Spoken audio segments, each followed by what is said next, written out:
Today we're going to talk about Revelation chapter 14, verses 6 to 12, with particular attention to the contexts in which we find this material.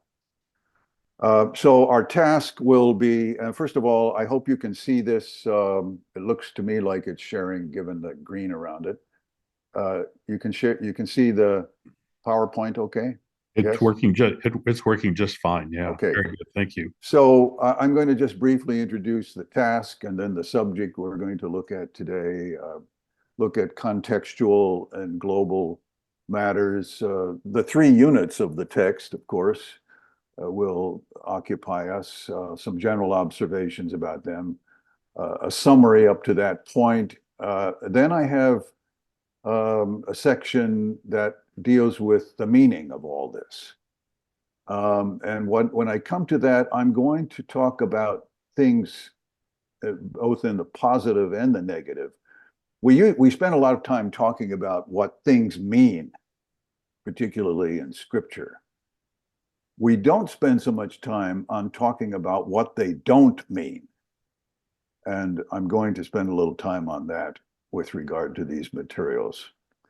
And then we're going to try to examine all of what we've talked about against a kind of criterion, which would be the language of the book of Revelation, which I call the language of anticipation. And then we'll wrap it up, and you can have the time under discussion, of course. So Lauren has commissioned this, as he indicated. He asked me to asked if I could make a presentation today, and I said, on what? Well, I sent him a list of things, and this is what he picked out. And what we'll be doing is examining this material in its immediate context, which is, of course, is chapter 14 in the Apocalypse or the book of Revelation, and then how it fits into the whole of the book. Those are the two contexts.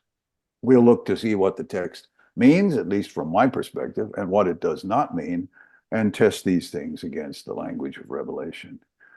So a couple of years ago, a friend of mine asked if I had any thoughts on Revelation 14, 6 to 12. He actually got it wrong when he sent me that request, because I think he put in his letter Revelation 14, 6 to 14 or 6 to 13 or something. I knew what he meant, so I answered it in this regard. So these are my thoughts, for the most part, that I shared with him afterwards. This study, then, we're going to look at a couple of things. One will be the setting, and the imagery of Revelation has fascinated and challenged Christians for centuries. Most, including Adventists, came to see these as predictions of events throughout history and anticipations of present realities or current entities.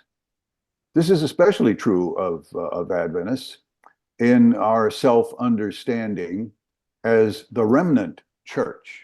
Central to this self-understanding is the historic Adventist interpretation and proclamation of three angels in Revelation 14, 6 to 12, with special focus on the final proclamation as the third angel's message. The latter not only serves as the raison d'etre of Adventism, our self-understanding and purpose for existing, but also is understood to constitute Adventist's distinctive message, especially its focus on the Seventh-day Sabbath.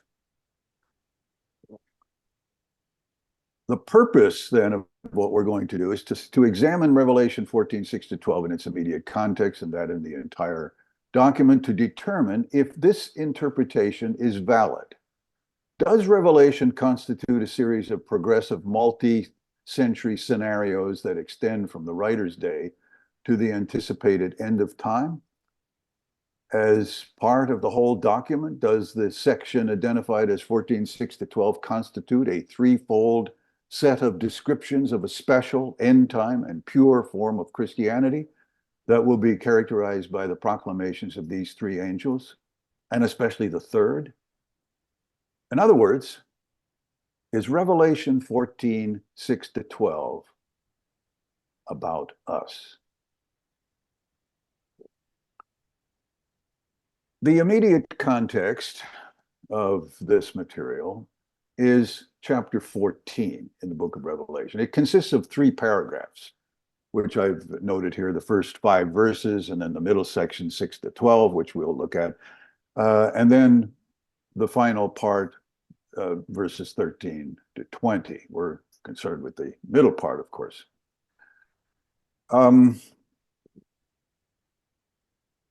Although there is some sequencing of material within individual sections of the book of Revelation, there is little or no sequencing of the sections themselves. In the first 5 verses here, we encounter a scenario where a lamb is on Mount Zion with 144,000. This presumably is the lamb that was introduced earlier in the document and appears from time to time. The scene is accompanied by loud sounds. Maybe the trumpets on the wall today are symbolic of that. Voices like harp players, and the blameless, we'd say today, 144K or 144,000 choir members singing a unique anthem.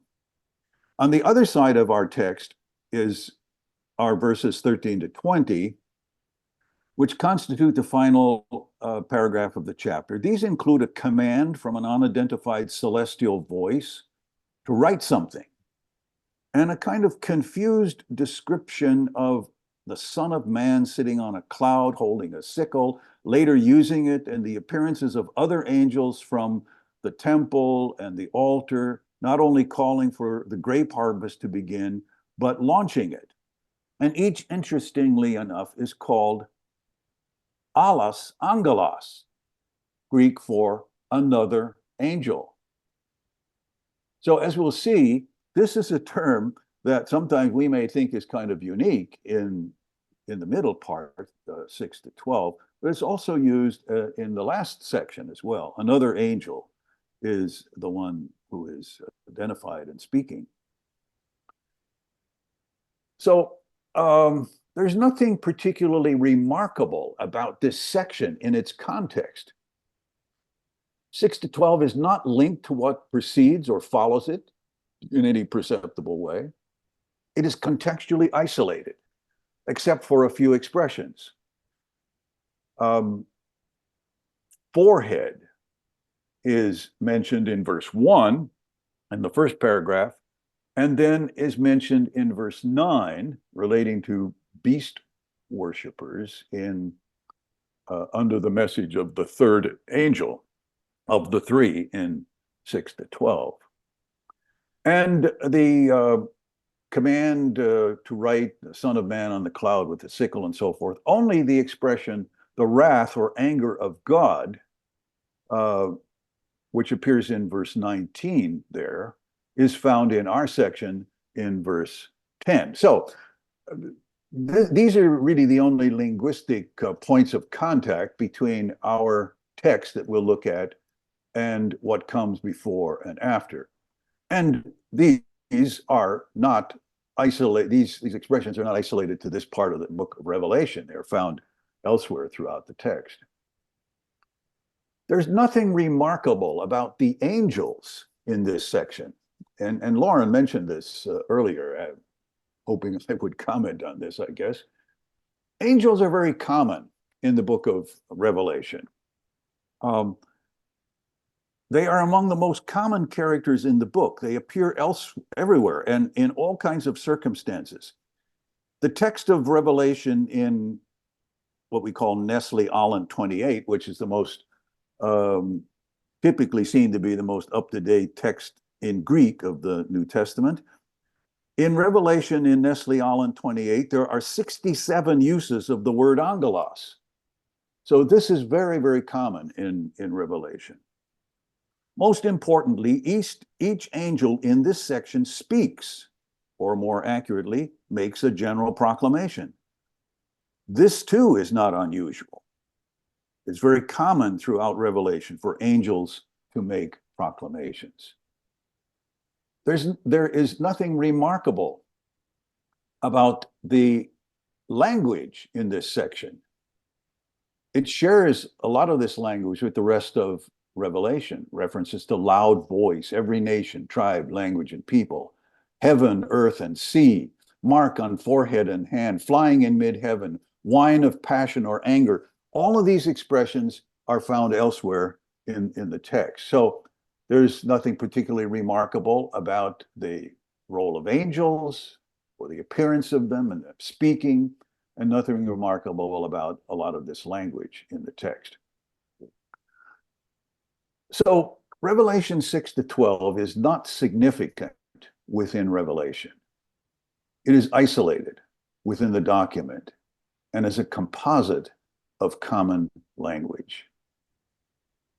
In fact, it's so unremarkable and insignificant in the minds of some interpreters that they skip it entirely when surveying the document. For example, Bart Ehrman, in a recent book on Armageddon and his understanding of the book of Revelation, has a chapter in which he surveys everything in the book, but not this part.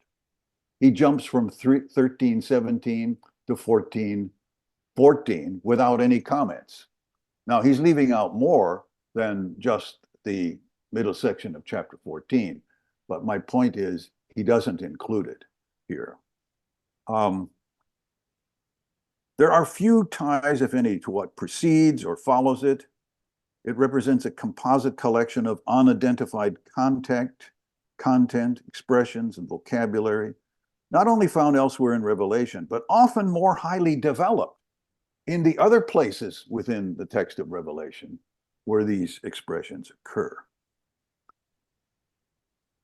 Now, to the three parts of the text.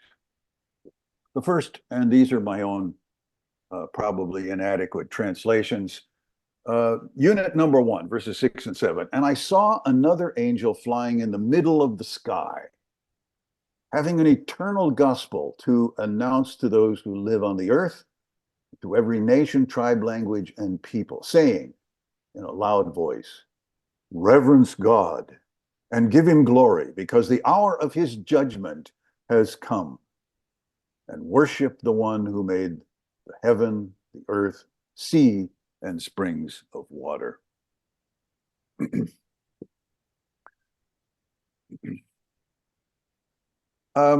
We start, of course, with the expression another angel, and I've talked about that just a bit because it appears in the next section of Revelation 14 as well.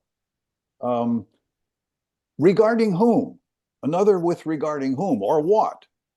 It clearly implies that there are other angels who have appeared in the text prior to this, otherwise this expression would be meaningless. It's not clear, then, what another actually means. The unnumbered character is simply another angel.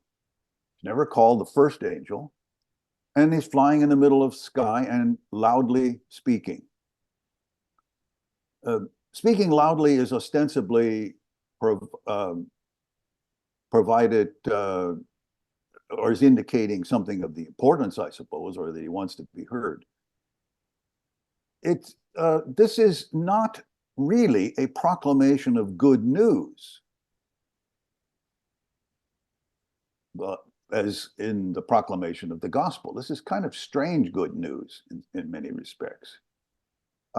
It's more of a universal command to fear and worship God. Now, I understand that fear can and often does have the notion of reverence, of course, but I'm not sure that that's what it means here, because the fact that the reason given to fear, phobeo, God, is because the time of his judgment has come. Now, some take this to mean him being judged. More likely, it's God doing the judging. That's the normal function of this kind of idea in the biblical text. So people are being assured that this is good news, and they're told to have a certain attitude towards God, because his judgment has arrived. And to top it all off, he's not only going to have a time of judgment, but he made everything. All the regions of the universe are covered by this expression about heaven, earth, and so forth. It's a statement of universal reality. God has made it all. God's judgment has arrived. For these reasons, you should worship him, and that is understood then by the loudly proclaiming angel, apparently, to be good news. I've worked my way backwards through this, as you can see, but that's really how the text is flowing. Now, the second unit is, and another angel, a second, followed and said, the great Babylon has made all nations drink from the wine of the anger of its sexual misconduct. This great Babylon has irrevocably fallen. Now, this is also called another angel, and it's the first time there's a numerical attachment to it. It's called another angel, the second. So that establishes here a sequence of at least two, another angel, a second. So whatever another angel means in the first of these three proclaiming angels, having to do with other angels throughout the text up to that point, this one clearly is linking, is being linked to the one in verses 6 and 7. Now, you didn't hear me read how this is normally translated. Fallen, fallen, the great Babylon is how the Greek text reads. This is a double verb, and it can be translated like this: Babylon has fallen, has fallen. But the function of these cognate constructions, where a verb and a verb from the same root is follows it, or in this case, two verbs that are identical, the function of we understand this function to be one of adding importance, of adding certainty to the proclamation. So this is why I translated it simply, has definitely and irrevocably fallen. There's no doubt about it. In other words, it's an intensified statement. Babylon's behavior is described with complex mixed metaphors. Sounds like a soap opera, doesn't it? Wine, anger, and sex. The content here is neither tied to nor flows from the first unit, proclamation that that something is the gospel or good news, and that people should worship God because God's judgment is arriving and he made everything. There's no tie to this. There's a kind of loose judgment theme, to be sure, because there's an implication, a reference to the judgment that God will endure or engage in, whichever it means in that first one.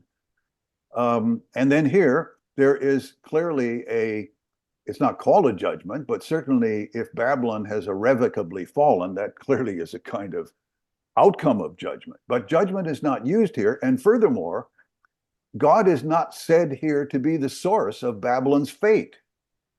I mean, one may derive that, I suppose, but not from the text. It's a separate, independent unit, not connected linguistically or specifically theologically to the first unit. Which brings us then to the third unit, and another angel, the third. Now you have the second of the numerical references here. Another angel, the third, followed them and said in a loud voice, that kind of echoes the first angel who speaks in a loud voice, If anyone worships the animal and its image and receives a mark in his forehead or on his hand, he also will drink of the wine of God's anger, which has been poured out unmixed into the cup of his wrath. And he shall be tortured with fire and sulfur in the presence of holy angels and the Lamb. And the smoke of their torment goes up forever and ever. They have no rest day or night, those who worship the animal and its image, and anyone who receives the mark of its name. Under these circumstances, the holy ones who observe God's commandments and maintain faith in Jesus demonstrate their endurance. Once again, that's my translation. Some of that may sound a little strange to you. Let me explain a bit. First of all, this is another angel, completing a sequence of three, speaking loudly like the first angel. This is an indirect proclamation of judgment, although again, the word judgment is not used here. What you have is perpetual fiery torture upon marked animal/image worshipers. I have translated this rather than beast as animal. I want to put this in as neutral a context as possible. The word is the same. I mean, you could talk about a wild beast or an animal as the translation of the word that is used here. I prefer to use animal because it takes out of the equation a term for which we already have a lot of built-up understanding. We automatically think we know what this beast is, but it's simply the word for a wild animal. And I think it's best if we read it that way, at least when we're trying to figure out what's going on here. All of this is expressed by a convoluted mixed metaphor like you have in Unit 2 about wine of wrath and so forth, all these multiple metaphors. But what is interesting to me here in this text is that the whole process of whatever is going on with this hideous fiery torture and so forth is witnessed by spectators. That is to say, holy angels and the Lamb. They are kind of voyeuristic witnesses of this. I don't know that we've ever, I had never really thought about this before until I started looking at this a bit carefully. This is quite an astounding statement, that there's almost a spectator thing going on with the holy angels and the Lamb witnessing all of this. And then most scholars of this material understand the last part not to be part of the angel's proclamation. And I'll just go with that here. As the author's addendum, under these circumstances, the holy ones who observe God's commandments and maintain faith in Jesus demonstrate their obedience. This is a text that was one of the cornerstones of earliest Adventist theology. Not translated this way, mind you. You've probably never heard it like this. Here's how you probably heard it. Second Adventist Review and Sabbath Herald. Notice this is volume 1, number 1. The date, November 1850. This is the very first issue of the Second Advent Review and Sabbath Herald. Now, the title went through a lot of changes throughout the latter part of the 19th century, dropping Second and just Advent Review and Sabbath Herald. Then it became the Adventist Review, and so forth. All kinds of, through time, second through the 19th century and up through our time, many changes. But this particular, I've got some notes on this. Let me make sure I speak about this accurately. I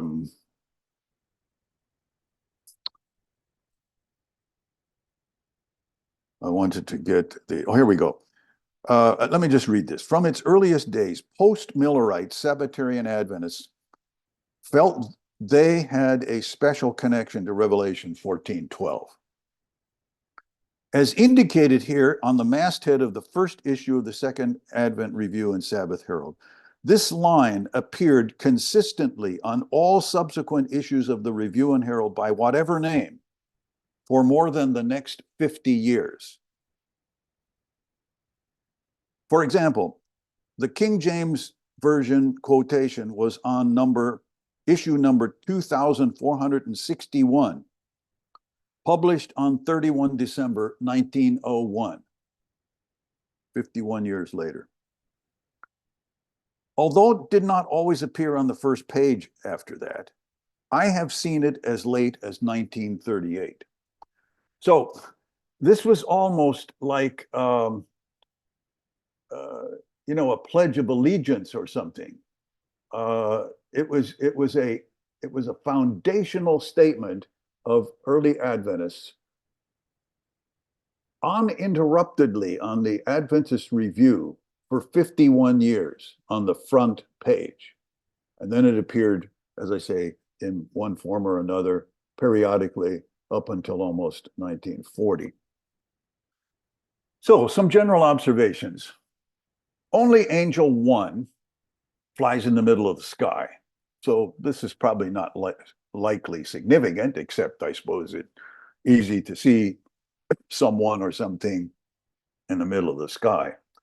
Angels 1 and 3 speak loudly, probably not terribly significant. There's a feature associated with worship, the call to worship God by the first angel, and a reference to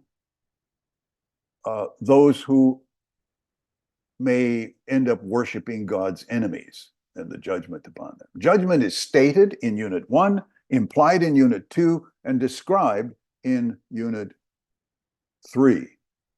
And so there may be a kind of crescendo here, although the word judgment is used only in the first one. Judgment on Babylon is final. Judgment on the animal worshipers is perpetual in front of what I call celestial voyeurs. So I have found that Revelation 14:6-12, a section that contains the proclamations of 3 individual angels, is not especially noteworthy within the book of Revelation. It has no contextual ties to what precedes or follows it. It introduces no unique content in the book. It is essentially a composite collection of undefined content, expressions, and vocabulary, not only found elsewhere in Revelation, but often more highly developed in such places, as I've noted before. Apparently, some scholars agree, as we've seen, and the section is so unremarkable and insignificant, they completely ignore it. Let me just stop and note a little anecdote here.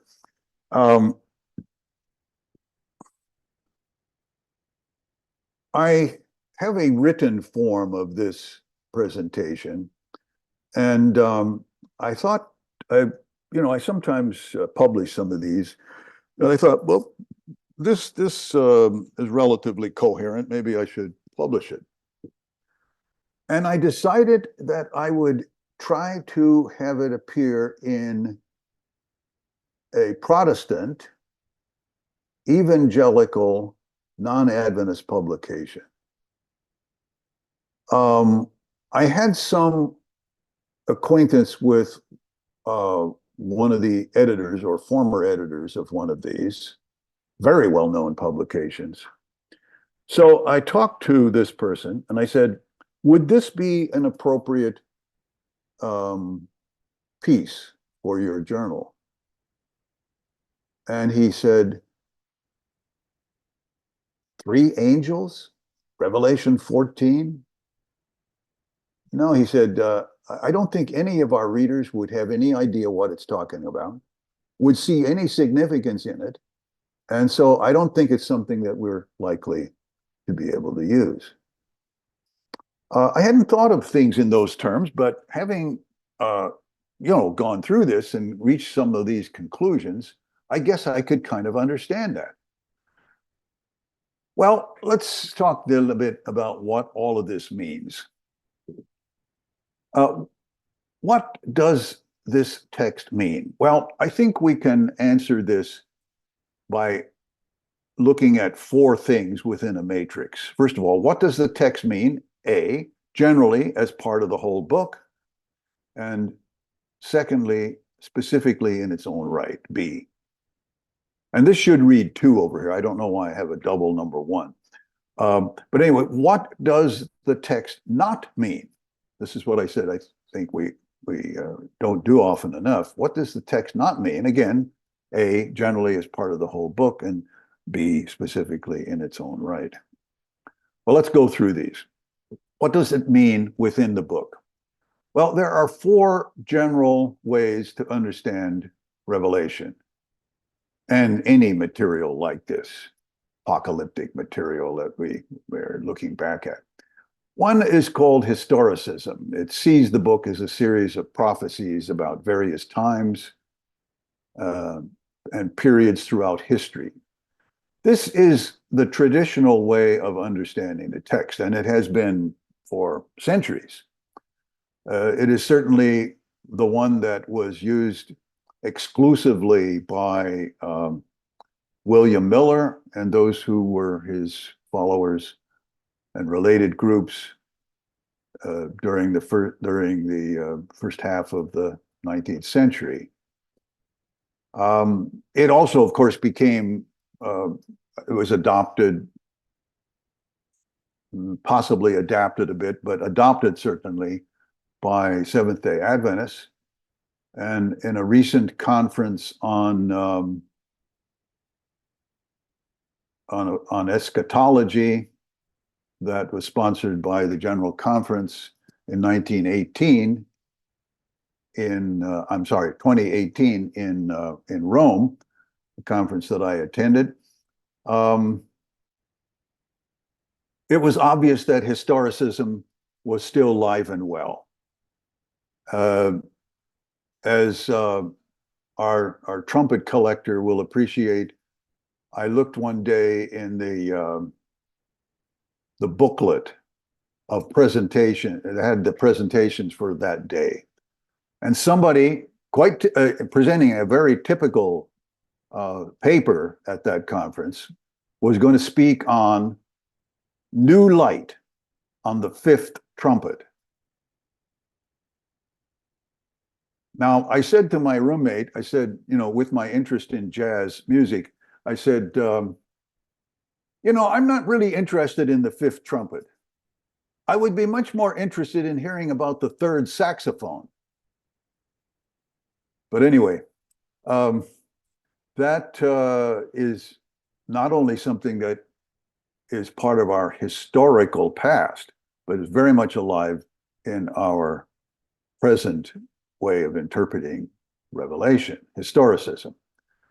Preterism sees the book as a series of prophecies fulfilled by AD 70. Pure preterism focuses on this all having been accomplished by the time of the destruction of Jerusalem by the Romans.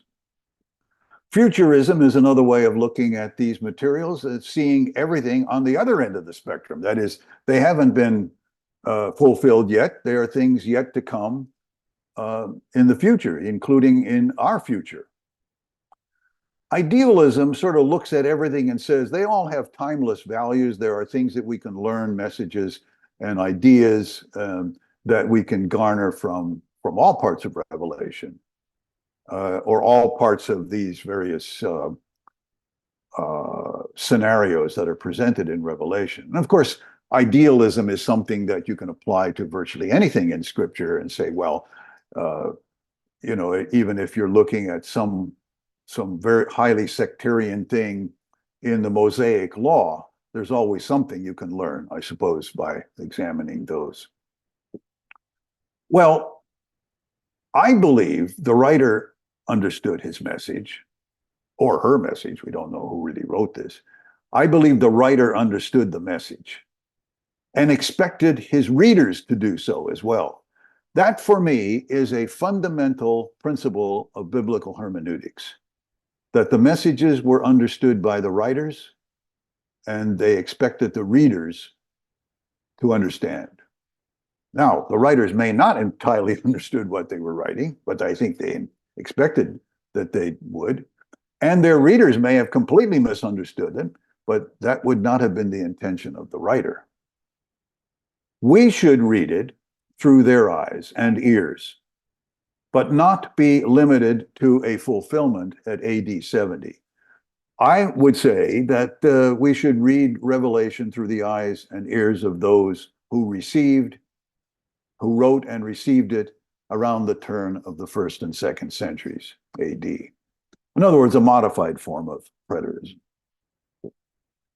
So that's my understanding of what Revelation is about. How do we apply this then to the specific part of our text? Well, Revelation 14:6-12, I've argued is an isolated, non-significant text that seems to describe political or religious challenges to the faith of its first readers, calls them to worship the Creator God, all expressed metaphorically through image that is often strange to us. Although we will likely never know exactly what this means, we must continue to examine it in its historical and theological contexts for clues. I'm content with that. Meanwhile, the text assures us that God conveys good news to all who remain loyal to him and believe in Jesus. That's what I think the text means in its two contexts, that of the whole document and in the particular setting of chapter 14. Now, what about the flip side? What does it not mean within the book? Well, in light of the above, especially the answer to question 1a, it's easy to answer this question. Revelation 14:6-12, as part of the whole document, is not concerned with time periods, events, or institutions that extend beyond the reasonable lifetimes of the writer and the original readers. That would be the logical extension from the answer I gave, at least for myself, to 1a. Now, as for the text itself and what it does not mean, none of the language of this text, literal or figurative, and none of its characters, plots, prohibitions, or commands, real or fictitious, have any prophetic reference to times, places, or circumstances beyond the time of the writer and the original readers. Furthermore, this statement, if true, contends that no person or group after the time of the original readers may legitimately claim to see themselves uniquely in this text or to justify their specific existence, significance, or mission by appeals to it. Revelation 14:6-12 simply did not have them in mind. Well, let's see if this stands up in terms of the language of Revelation. I think it is fair to say that if Revelation was intended for its first readers, we should be able to confirm this by its language. We first note that Revelation is a letter. That is, it is structured in letter form. It has a typical letter formula in the first chapter, verses 4-6. We sometimes refer to this kind of formal structure seen regularly in the New Testament, in the letters of Paul, letters attributed to Paul, other letters in the New Testament, and so forth, where they have a formula that says A to B. That is, someone-so is writing to someone else or a group. And there's greetings. And there can be some things that follow this. In this case, I'm picking up on the notion of doxology, some kind of a praise statement. So the structure here is a formula, A to B, greetings, and a doxology. Now, I've color-coded these in green, red, and blue. Hopefully it's come through that way to you. And these in what we find in verses 4-6, we find this construction. John, that's A, to the 7 churches, that's B, that are in Asia. And then the greetings, grace to you and peace from him who is and who was and who is to come, and from the 7 spirits who are before his throne, and from Jesus Christ, the faithful witnesses, the firstborn of the dead and the ruler of the kings of the earth. That is the complex greeting. Much more complex than the greetings we find in the Pauline letters, for example, but it's the greeting nonetheless. It has the same opening expression, grace to you and peace. Then comes the doxology. To him who loves us and freed us from our sins by his blood and made us to be a kingdom, priests, serving his God and Father, to him be glory and dominion forever and ever. Amen. Here we have a formula then that is typical of ancient letters. And it's very clear then that the book of Revelation is structured in this letter model, this correspondence model. Now, after this, then comes the content of the letter, obviously, and it goes on for 22 chapters. But at the end of the whole thing, notice how it ends. 22, verse 21. The grace of our Lord Jesus be with all the saints. Amen. That kind of a blessing, a benediction, appears in one form or another throughout the New Testament and other letters as well. So Revelation starts with a letter form. It concludes with a letter formula. Everything else in between is the content of the letter. What's more is that we then have 7 embedded letters, one addressed to each congregation in Asia, which is the western part of modern Turkey. The author was also told, quote, write in a book what you see and send it to the 7 churches. That's a command to write a letter. In this case, actually 7 subsidiary letters within this letter: to Ephesus, Smyrna, Pergamum, Thyatira, Sardis, Philadelphia, and Laodicea. That Revelation is a letter to 7 specific Christian congregations, presumably near the end of the 1st century, is itself strong evidence that its message was specific for that time and those places. The book's purpose, stated at the beginning and the end, focuses on the first readers. In fact, the words that I've underlined here are identical in Greek, and I put just one Greek term here. So, chapter 1, verse 1, the revelation of Jesus Christ, which God gave him, to show his servants what must soon, en take, take place. 22:6, this isn't right at the end of the book, but it's near the beginning of the last chapter. It says, the Lord, the God of the spirits of the prophets, has sent his angels, same thing, to show his servants what must soon, en take, take place. So we have a letter structure at the beginning and at the end. We have specific reference to when all of these things are expected to occur, at least in the mind of the writer, and what the writer assumes the reader will take from this. At the beginning, it's stated. At the end, it's stated. That's very significant, I think. Now here, the Revelation is made up of, contains all kinds of expressions of anticipation.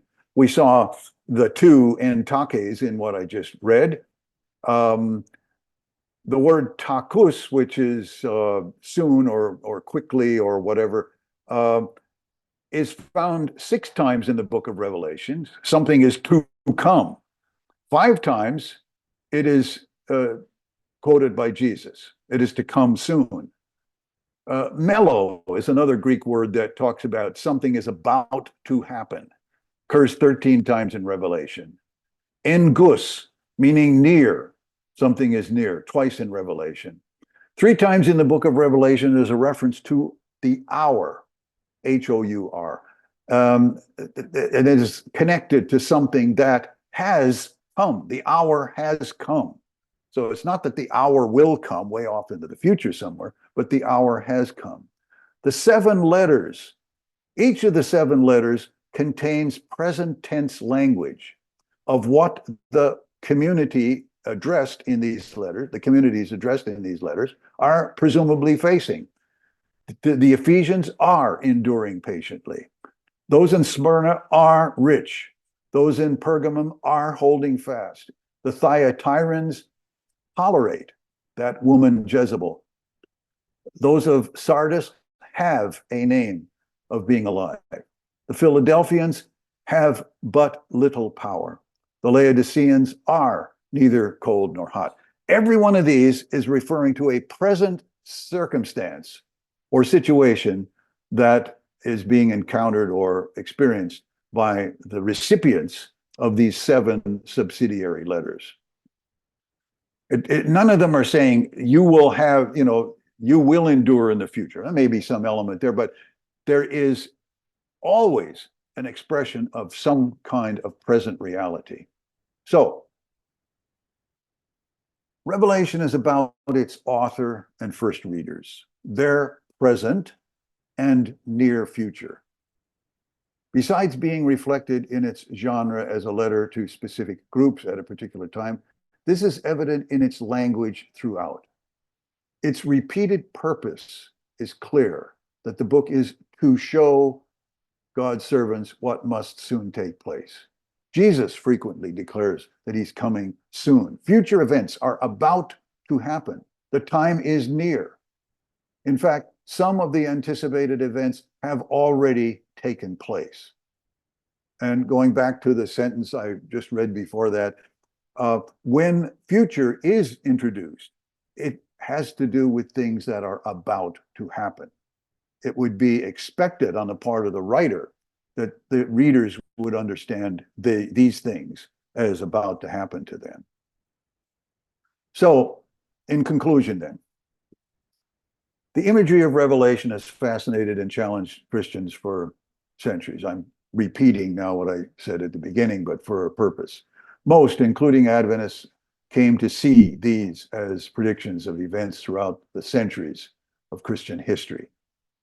No, the 7 churches, letters to 7 churches throughout history.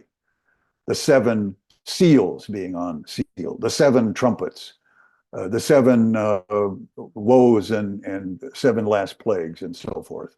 Although that one seems to be pretty much limited to the end of time for some reason. But this is not what Revelation, including 14:6-12, is about, nor has it ever been. It was written by a late first century Christian leader to fellow Christians in what is now Western Turkey. It is about them, their internal and external challenges, and the divine assurances that they would prevail as long as they remain faithful to their Christian faith and principles. The fact that many things they anticipated did not happen to them does not change the focus and purpose of the document or give us license to assume that we are its intended audience. Although we may learn things from their experiences, Revelation in general, and 14:6-12 in particular, is not about us. So, now the time is yours. Yeah, I want to mention to all of you, this is the time to raise your hands. And just to remind you, we go by the electronic hand raises, and that is somewhere along the edge of your screen. There is going to be a little note that says hand raise. Usually, if you're on a computer, that's where it is. If you're on the phone, I've never quite figured out precisely where that is on your phone to raise your hand, but I'm sure those of you who are on phones or tablets can figure it out. Well, this was really fascinating. I'm going to start out by asking a question, Dr. Trenchard.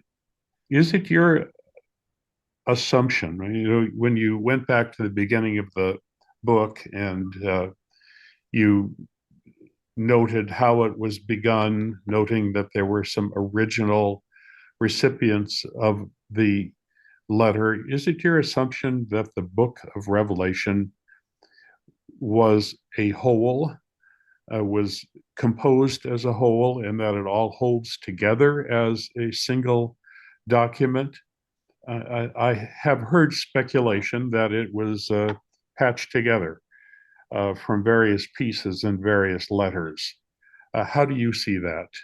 Because I think it would make a difference in how we interpret the various parts of it. Well, in general, the notion or the idea that parts of biblical documents came about over time, sometimes maybe even long periods of time. The developmental aspect is not unusual as a way of understanding these things. The Apocalypse or the Book of Revelation does have a structure I've tried to reflect. I mean, it starts with a letter formula and it ends with a letter formula. Of course, that could have been overlaid on something like this at a later time after a lot of things were put together. This is true. There is, I come at it this from the perspective of, I don't have a prejudice for or against a theory like that. What for me is important is what is the evidence? And I'm prepared to go with the evidence wherever it leads. I don't see the evidence for a multiple and staged composition here. I see a structure and I see language that I see throughout. There is a lot of, all these references to angels all over the place, references to a number of other things that we've spoken about. So it's a very good taxonomy of composition if this was put together at some point. But also the language itself is so unique that in Greek that people have sometimes had to write special grammars to account for the Greek language structures here.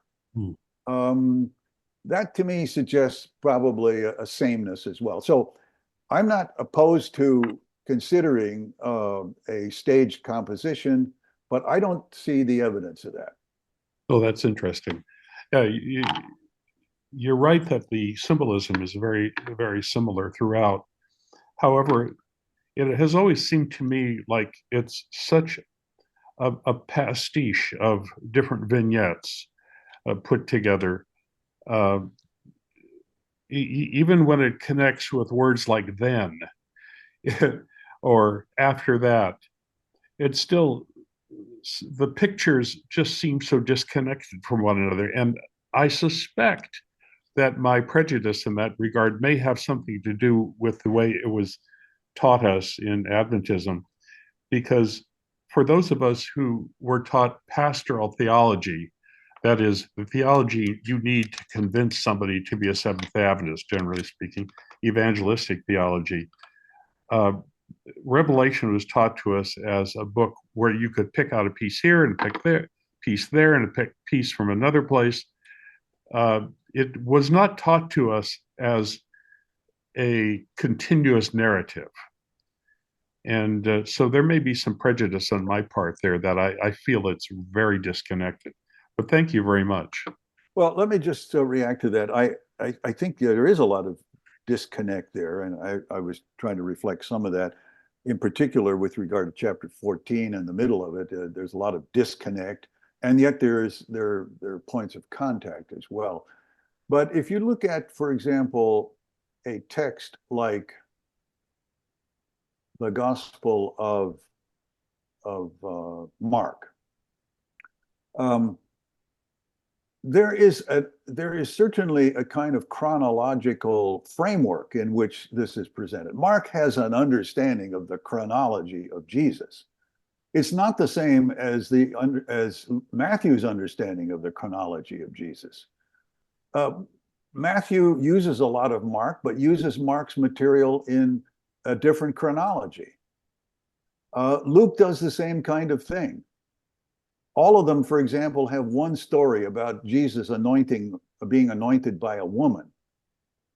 Three of them have it towards the end of the life of Jesus, and Luke has it right at the beginning of his ministry. It's clearly the same original story if you probe the language and the flow of the narratives and so forth. But they are used in very different ways.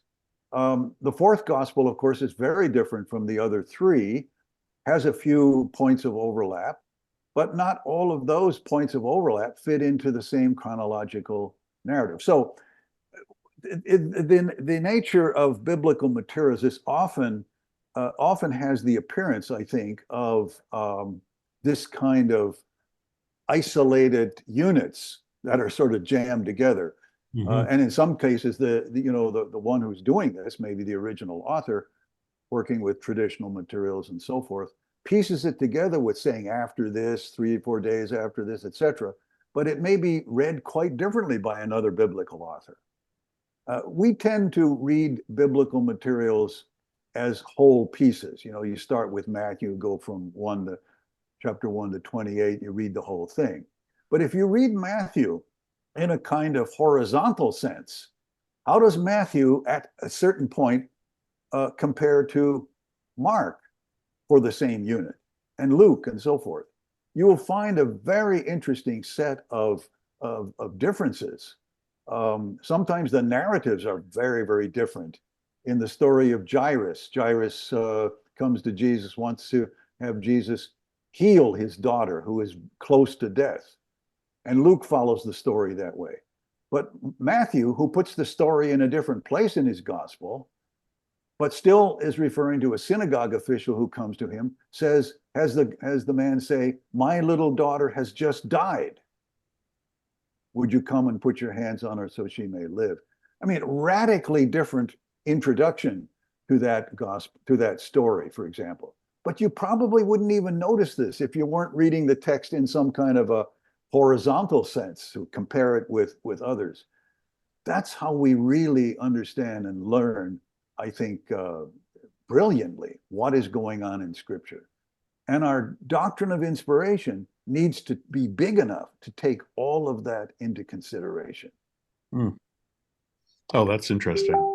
Yeah, one of the things that has been said, I was really interested, I took special note of the messages would have been understood by the writers. One of the things I have been told and have read by Adventist commentators is that they had no idea what they were writing. They were just they were watching scenes flash before their eyes, and they recorded it down because it was meant for us to read, not for them. So that was a very interesting thing, and I think that's going to probably come up with others here too as we go along. Do we assume that somebody back then had a different understanding of what was being said there? Ed, do you want to follow up here with what we're talking about, or introduce a new topic? No, well, sort of. Thank you very much for a fascinating presentation. And I am very sympathetic with your findings and conclusions. I would like to ask you 2 questions. How would the Seventh-day Adventist Church change if your perspective on Revelation 14 were widely adopted? And it would not only be Revelation 14 if we took your perspective on the book of Revelation as being primarily meant for current readers of the day. Other sections of Revelation we might re-examine as well. So I'm interested in how you think our church would change if we widely adopted the perspective you're putting forward. My second question is kind of a curiosity thing. By the way, I like your home office behind you. That's very nice. Thank you. Be a good place to study. We Adventists, sometimes act like the 3 angels are really incapable of carrying out their assignment. Although 2 of the 3 angels' verses say they speak with a loud voice, we seem to think we have to speak for them. We have to proclaim the three angels' messages, and because they can't do it themselves. Now, I know all this is symbolic language, but it's always struck me as a little peculiar that these supernatural beings speaking with loud voices need our assistance to speak their message. So those are my two questions. To the last, when you specifically add the first one is flying down the middle of the sky. So not only audibly should be heard, but visually should be seen as well. If you look at the symbolism there. Yeah, well, let's go to the first one. How would the church be different? Well, of course, if we as Adventists took Revelation as a whole, and particularly these verses here, to refer primarily to the writer's intention for the first century readers, it would be very different for us, wouldn't it? But I think if we were to, this is where that kind of idealist understanding comes in, where you look at it and say, okay, yes, this was for the first century. Is there anything we can learn from that first century proclamation to first century readers? Anything we can learn from that? Well, I think there's some general principles there. I tried to enunciate some of those, mostly on the positive side. But on the issue side, I mean, they were all facing a bunch of issues. And if you look at the 7 subsidiary letters to the different congregations, their situations were different from each other. So they all had presumably a kind of general enemy in the Roman Empire and in certain other kinds of things. But they all had their own challenges and their own issues as well.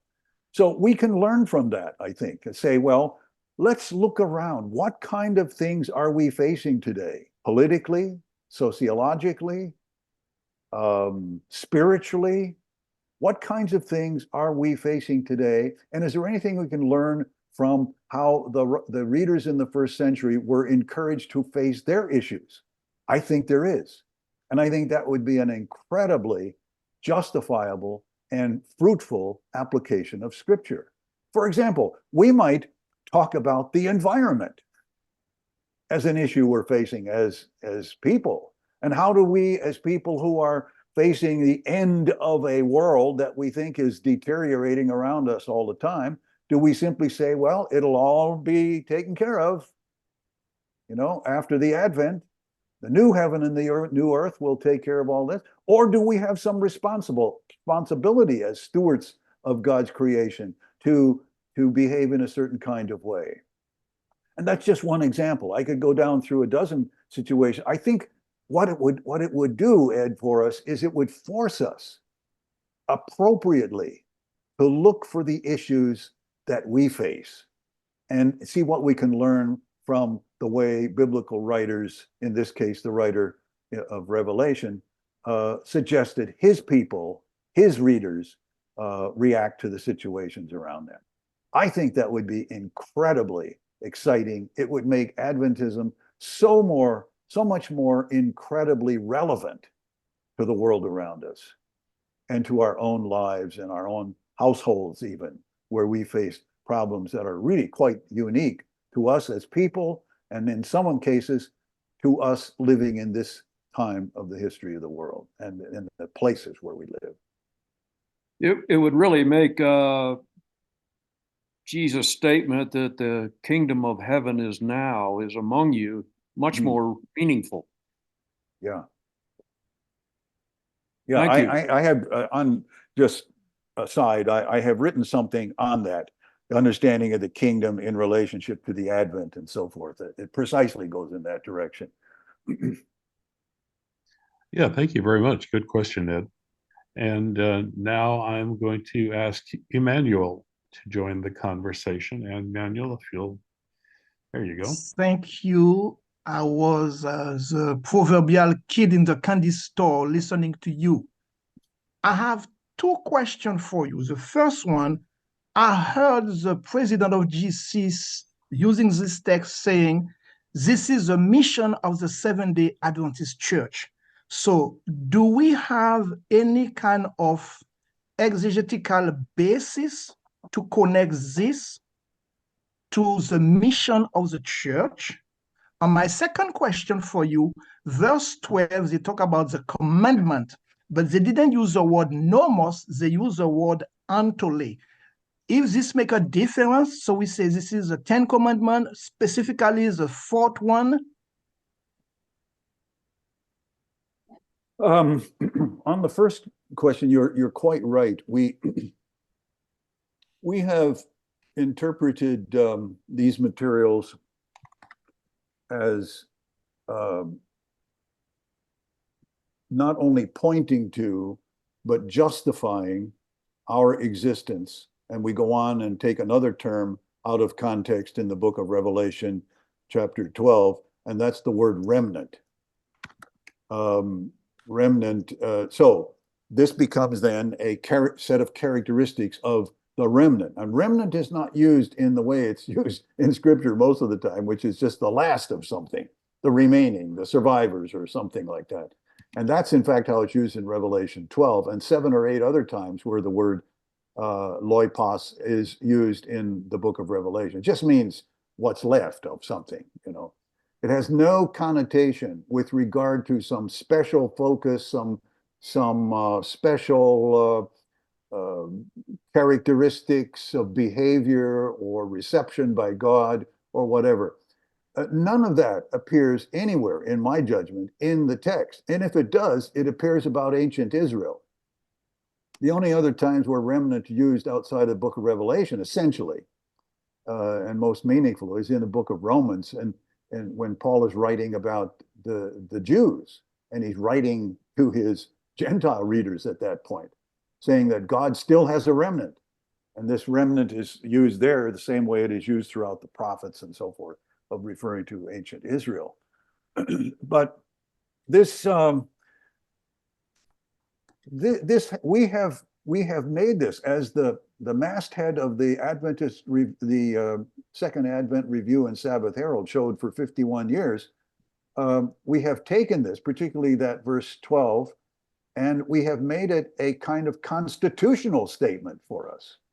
The language does not specify a particular commandment. We have to do a considerable amount of exegetical magic to bring a whole bunch of texts and ideas and so forth together to get Sabbath out of the book of Revelation. The word doesn't appear there at all.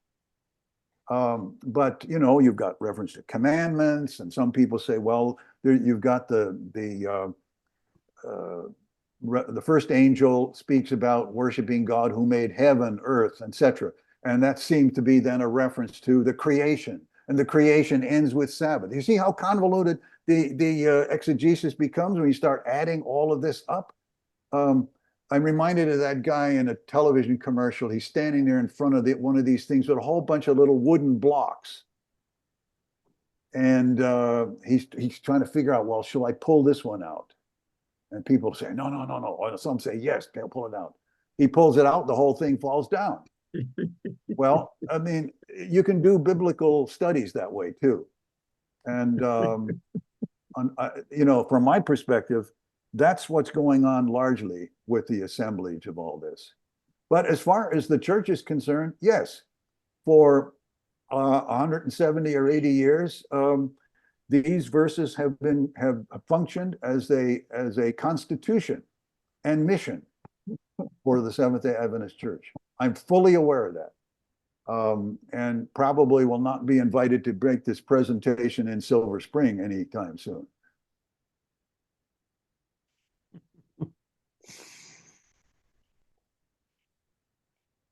But my response is, okay, if it is what it is, then I'd like to see some defensible and rational exegesis that says, yes, it has these various kinds of meanings. I'm fully aware of how it has been utilized and understood. I'm also aware of the fragile base of evidence, at least in my judgment, for this. I think a lot of us, when it comes to the prophetic books, have a sort of de facto, well, when it comes to interpretation in a prophetic book, anything goes, because that's how they've been presented to us. They've been presented as either anything goes, or Ellen White tells us what they mean, or the pioneers tell us what they mean. So yeah, I mean, Emmanuel's question is a legitimate one. And Lee is next. Hi, Lee. How are you doing? Hi there. I'm well, and yourself? Just fine. Thank you. Excellent. My question is in regard to your preterist position on Revelation. I understand that every book of the Bible should have some meaning to the generation to which it's written, or during the time of its writing, its publication. But is it your position that there are no prophetic portions of the book of Revelation? No, that's not my position. And I alluded to that, but it may not have come out very clearly.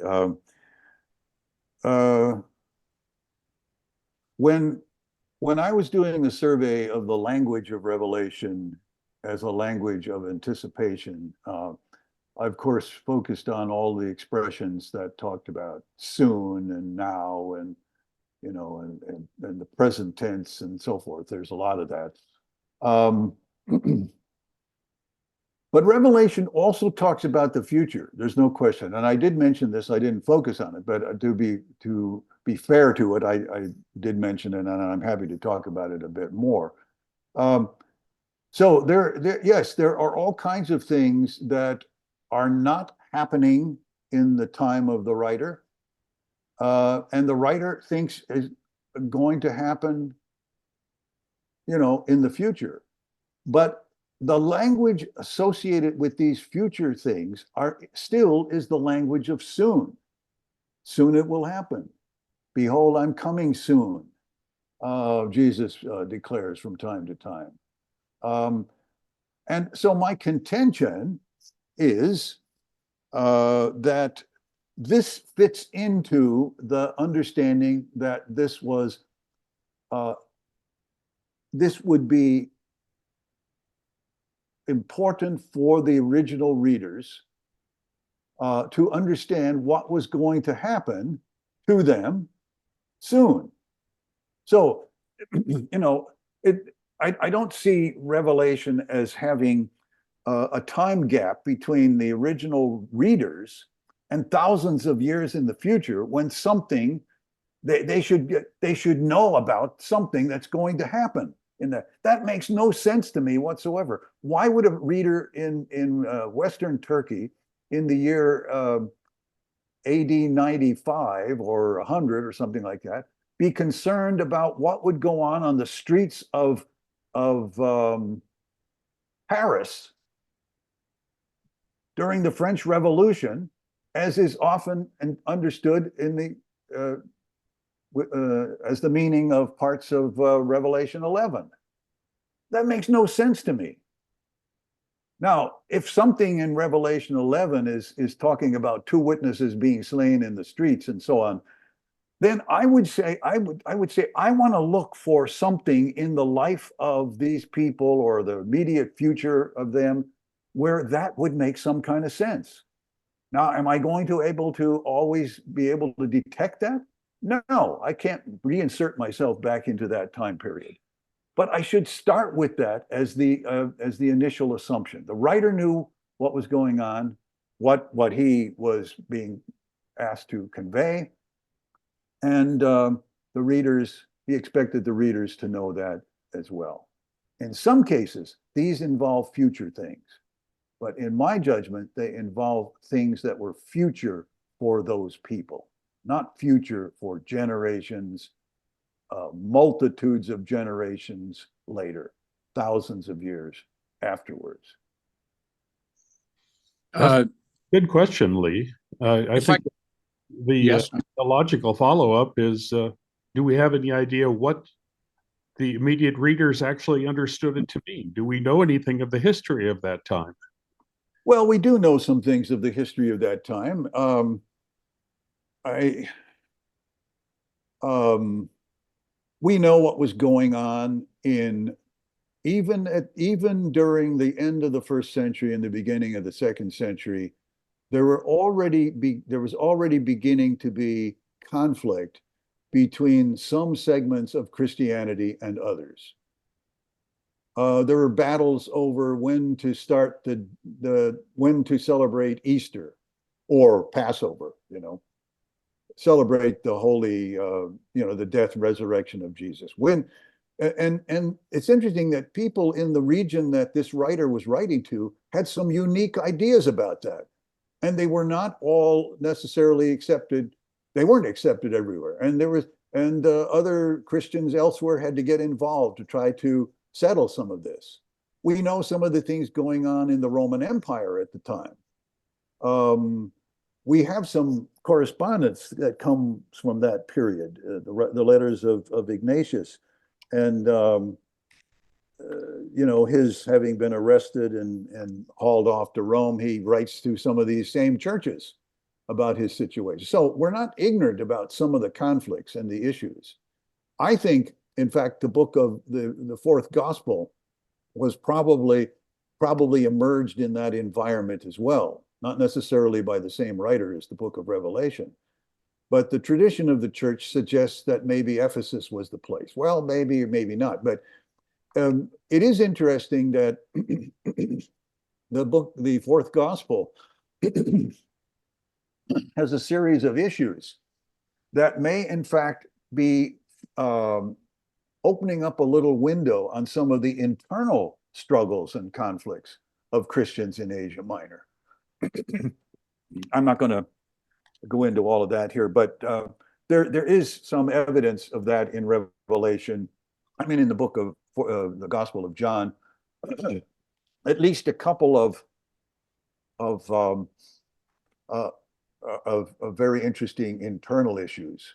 One of them involving John the Baptist, and the other, I think, involving Peter and the beloved disciple. I think these are clues in the fourth gospel of some things that may have been going on at that time. So I don't think we are completely shut off from that, but we are also not able to fully understand.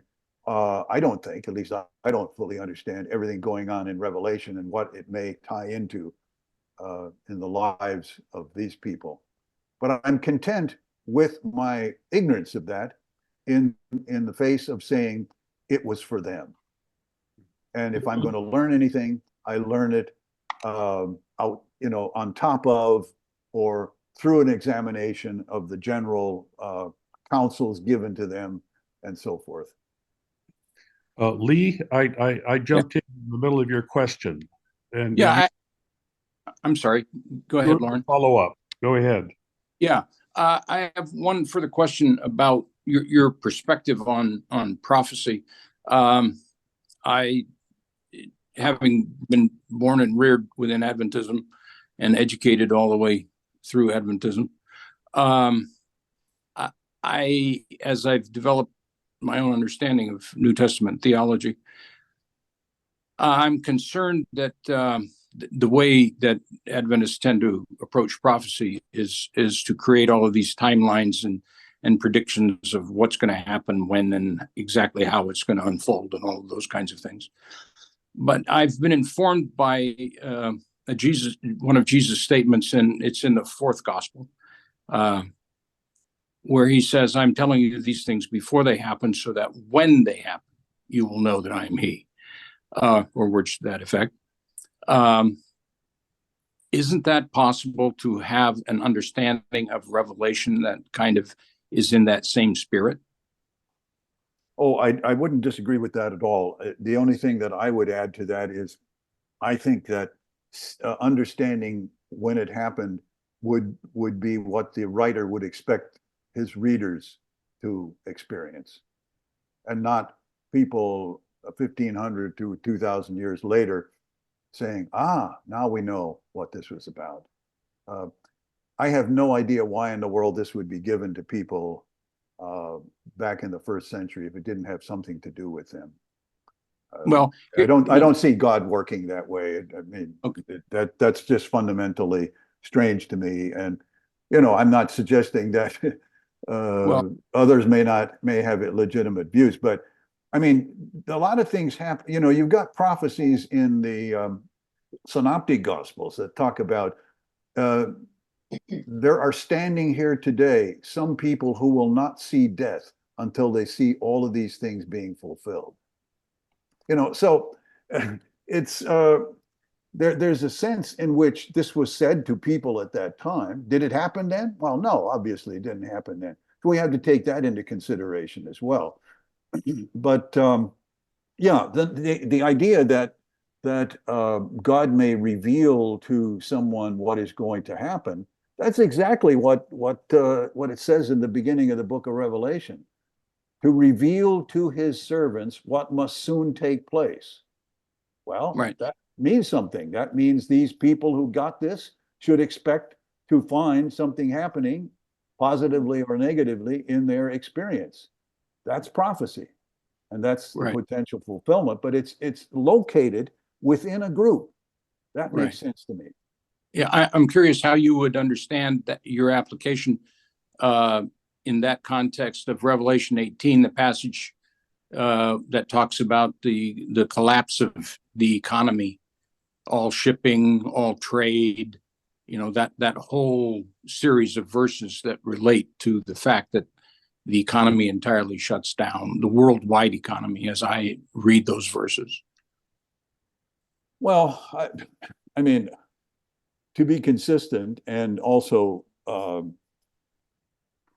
as part of my way of looking at these things, I would say, yeah, I mean, that's what were the economic circumstances of the time? Obviously, you had a kind of twofold political and social structure. The political thing was Rome ruling everything, and a lot of the economy as well. The social structure was still being influenced, and intellectual structure, by Greece. And so it was very, you know, all of these things were realities of the time. So if it's an economic collapse, then it would have to be an economic collapse of whatever was going on in the economy of that. So that's what I would look for it, rather than say, well, I mean, have we had an economic collapse where all of that kind of stuff we can point to? It said it happened in 1753 or something like that. You know, we can say that, well, the stars fell at a certain time and the sun was darkened and there was an earthquake of great proportions. So we go back to the 18th century and find, we go back to the 18th century and we find fulfillments of this.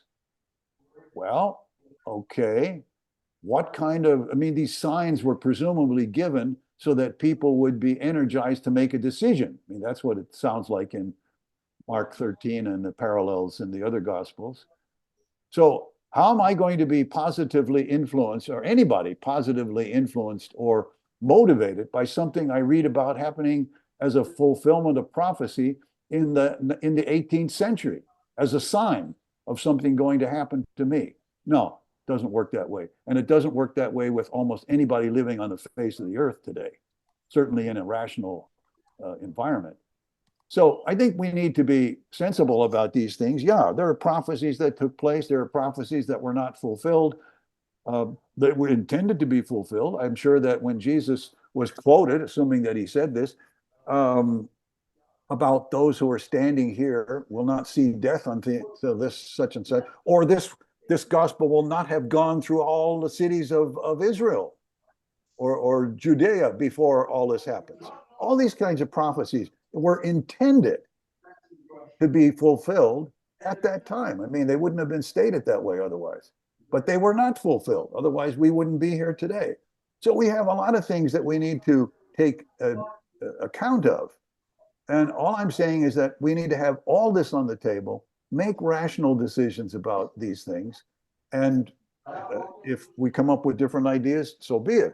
But we've all then at least looked at the same evidence and the same data and, made what we consider to be appropriate decisions. But prophecy, yes. It sounds like Prophecy stuck way out, 2,300 days, years of prophecy into the future. No, I don't think that a biblical writer was ever given that to convey to a local group of people who presumably would have, find some meaning in that.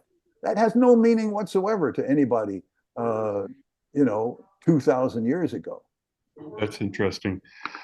Yeah, when you were talking about the French Revolution, a couple of years ago, I was reading Uriah Smith, Daniel in Revelation, and one of his prophecies ends on the day that the bells were allowed to be rung in Paris. The church bells were allowed to be rung, and I thought, well, that's oddly specific, because he just his numbers just happened to work out that way, and I always think about that. For whatever reason, the church Well, bell. a lot of these prophecies, like these time prophecies, people decide what the end is. What is it talking about? Well, the end of the Roman Empire, the fall of the papacy, or this, that, and the other. Exactly. And then they go back and try to find a beginning point that will make the math work. That's always the way it works. Nobody ever starts with the beginning point and say, well, let's look down here, and we certainly people not in the ancient times never did this. They never got some kind of message from Daniel in chapter 8 and said, well, 2,300 evenings and mornings into the future, XYZ is going to happen. Well, I guess we don't have to worry about that. That's so far out, from us that we don't have to deal with that. Well, my view of scripture is that was said to them for a reason in their time, or relatively speaking so. And otherwise, it doesn't have any meaning to them. Yeah, that makes sense. Well, I'm going to bring Dr. Pamfield in here. How are you, Clarence? Are things? Quite well, thank you. Quite well, thanks. I'm glad to hear that. Yeah. Doctor, thanks for the insightful presentation. I had three questions, but you answered one of them when you mentioned that some prophecies are simply unfulfilled.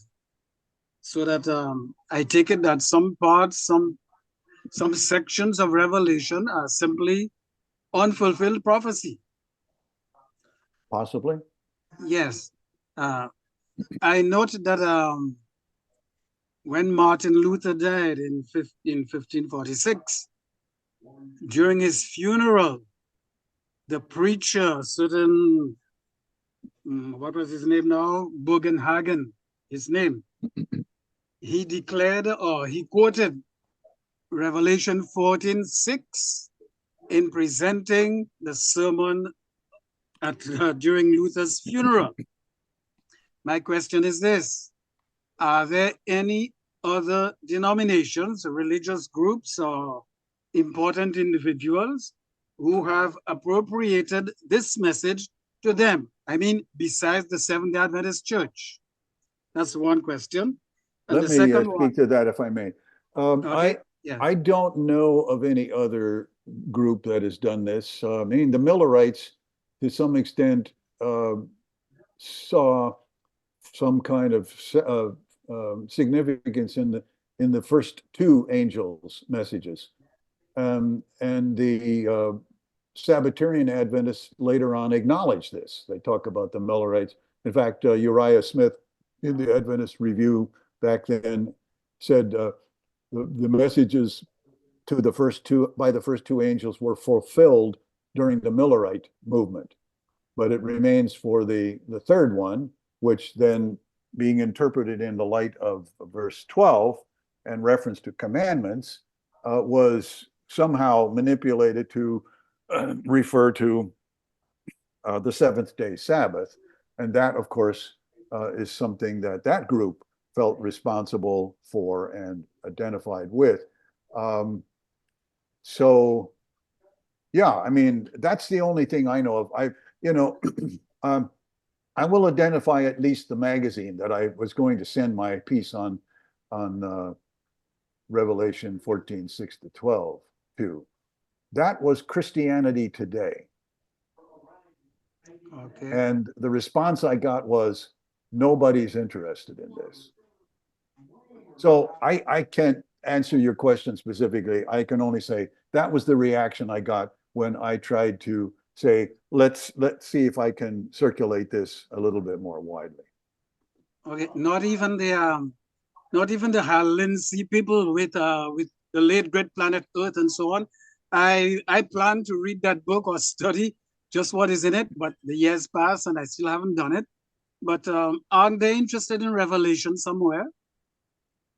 Well, yes, of course, lots of people are interested in Revelation and they interpret parts of that and so forth. But specifically seeing themselves in this as a unique, privileged group of Christians, pure, and, I mean, I could go on talking about a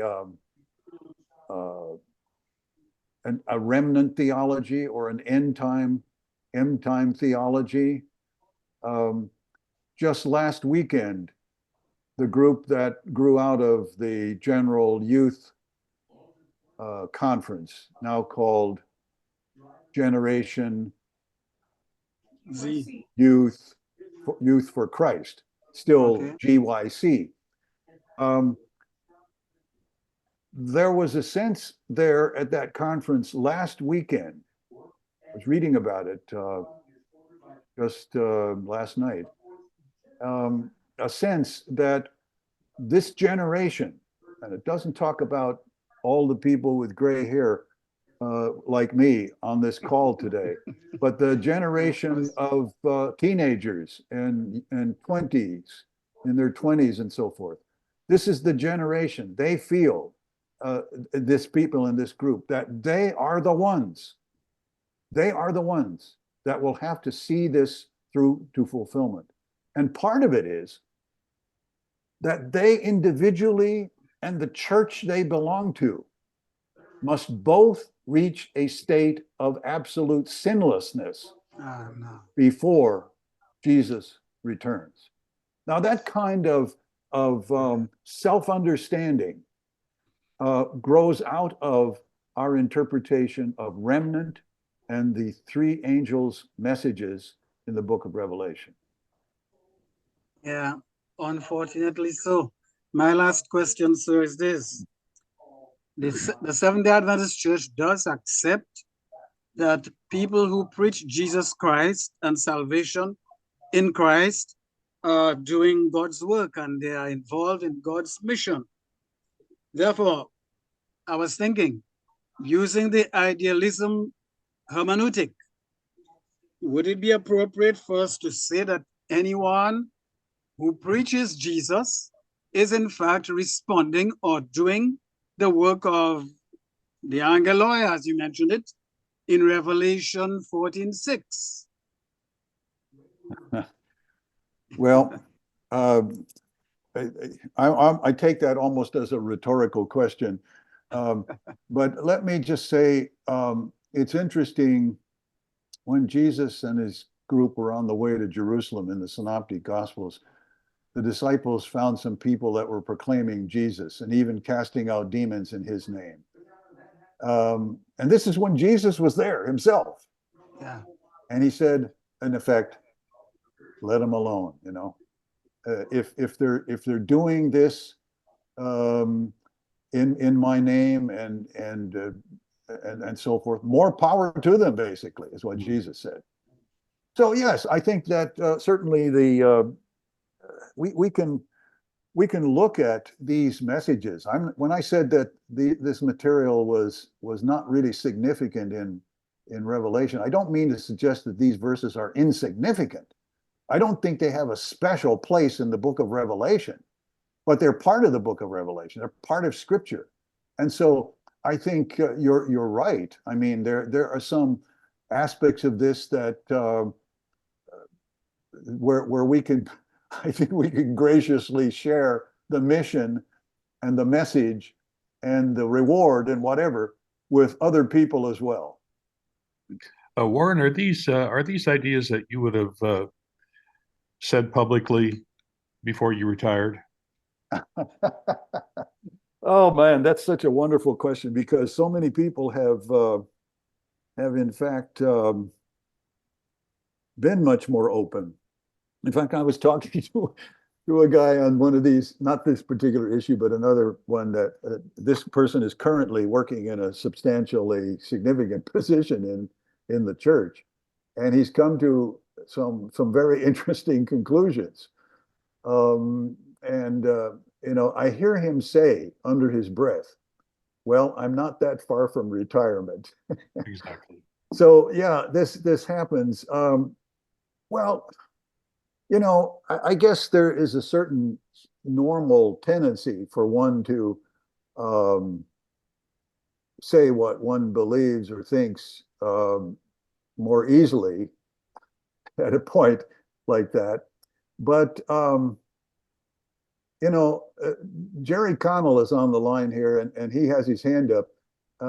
He was one of my students a long time ago, and maybe you should ask him, was I saying anything like this a long time ago? Maybe not on this particular issue, but yeah, I mean,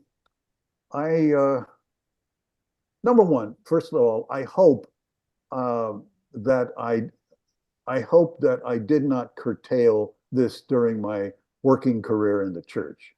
Was I more diplomatic, maybe? Well, yes, I think I had to be in order to survive. But I had a mission that says, I think it's important that students coming along, particularly preparing for ministry and so on, should develop open minds to evidence. And that was something I felt very comfortable talking about. The specifics sometimes had to go by the board because they were so volatile in some cases, I guess. But you see, I was stuck away up in the Great White North for a long time. And I was 2,500 miles away from the Union Conference office. So, yeah, we did explore a lot of things. We didn't explore everything, but we did explore a lot of things. Would I have said this exactly then? Well, probably no, for two reasons. One, I probably would have felt that it was necessary to be a little more diplomatic. But number two, I have only recently looked at this material at the level of scrutiny that I have tried to bring to it today. Yeah. So this is part of my ongoing journey. And I have all kinds of little little hikes here and there on my journey. This is a more recent one. I hope that I would have been open about this had I taken that journey 40 years ago. I don't know. I probably was a bit different 40 years ago as well, as we all were. We certainly looked different. I just wrote recently in a piece that I hope, by the way, all of you got your magazines. If you haven't gotten the magazine, let me know. Put you on the mailing list. You don't have to give anything up front. Just let me put you on the mailing list. Let me know somehow. But I wrote recently in our magazine, I said a lot of us who were pastors made sort of a bargain with the church. We would be quiet about our heterodoxies as long as you let us continue to preach the gospel of Jesus Christ. And I know a lot of pastors and teachers and others who fell into that category, Warren. So I'll be quiet about this. Just let me continue to do the good thing that I'm doing. Well, I had that viewpoint, I think, as well, Lauren, but I also was very deliberate in trying to, whether I succeeded or not is another matter, but in trying to get people to be open to evidence. Mm-hmm. And so in some ways, I was trying to prepare people to engage in this process of discovery for themselves. And that is something I felt I could do and tried to do during that time. Well, I'm going to turn Art Clem loose on you here.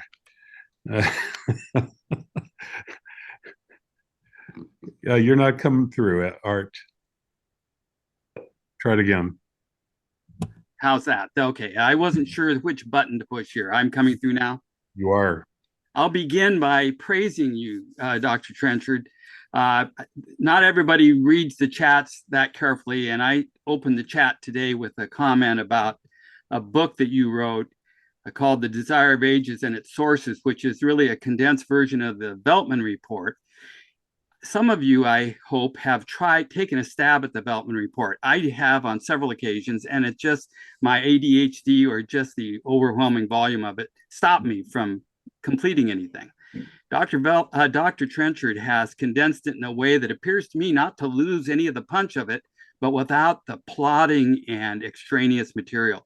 And I just want to recommend it highly. It's available even in a Kindle version. The paperback's only $12.95 on Amazon. So I'd recommend it highly to anyone who's interested in the Veltman Report.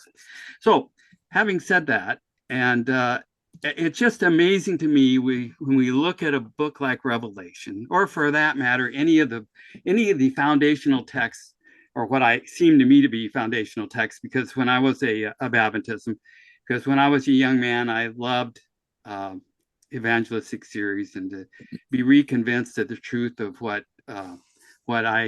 the church that I had grown up in. And I knew the key texts to cite. And when I got to college and started taking religion courses, I was kind of stunned that the Bible, first of all, that there was a way to read the Bible that was different than the way I'd been taught to read it. And that is the one you've expressed about, look at what it meant to the people who it was written to and what the author meant by it. To me, I thought it was just for us. I mean, I finally kind of got it through my head, the Dr. Phil approach. It's not about you. You know, it was about, it's about the people it was written to. And I noticed even as we talk about the third angel's message, how selective we are in how we read it. I want to jump back to something else. I think of Isaiah 66, 22 and 23 as a good illustration of the selective Adventist approach. We use that as a proof text that the Sabbath will be part of in the new earth, because as the new heavens and the new earth, which I will make, shall remain before me, says the Lord, so shall your descendants and your name remain. And from new moon to new moon and from Sabbath to Sabbath, all flesh shall come to worship before me, says the Lord. That's one of our proof texts for the eternal Sabbath. Somehow it's not a proof text for the eternal new moon celebrations, which is an interesting thing. And we also leave out the next verse, and they shall go out and look at the dead bodies of the people who have rebelled against me, for their worms shall not die, their fire shall not be quenched, and they shall be an abhorrence to all flesh. So if you read it literally, that's Sabbath afternoon in the new earth. We'll go out and look at these dead bodies and the smoke. We'll look out their dead bodies and see the worms that aren't dying and their flesh are decaying. And we do the same thing with Revelation. Just you introduced us to the book of Revelation, John. It strikes me in Revelation 1:1, he talks about what must soon take place. And he says in the end of verse 3, blessed are those who hear and who keep what is written in it, for the time is near. I wonder how John, if that's who wrote it, that's the name we're given, how he would react if one of us had walked up to him as he was writing the book and said, hey, by the way, John, near is at least 2,000 years from now. I don't think he would have thought we were as crazy as I sometimes think he was when I read the book. But the third angel's message we've been talking about, I've heard this over and over, as we all have who have been raised Adventists, about receiving the mark, drink the wine of God's wrath, poured unmixed into the cup of his anger, and they will be tormented with fire and sulfur. We kind of drop some of this in the presence of the holy angels, in the presence of the Lamb. Well, that part we finish, and somehow the evangelistic series I went to said, left off, the smoke of their torment goes up forever and ever. There is no rest day or night for those who worship the beast in its image and for anyone who receives his mark. And then we pick up again. The next verse, here is a call for the endurance of the saints, those who keep the commandments of God and hold fast to the faith of Jesus. It's just interesting how we condense it, do kind of a Reader's Digest condensed version, and drop out those inconvenient parts that are inconsistent with Adventist teaching.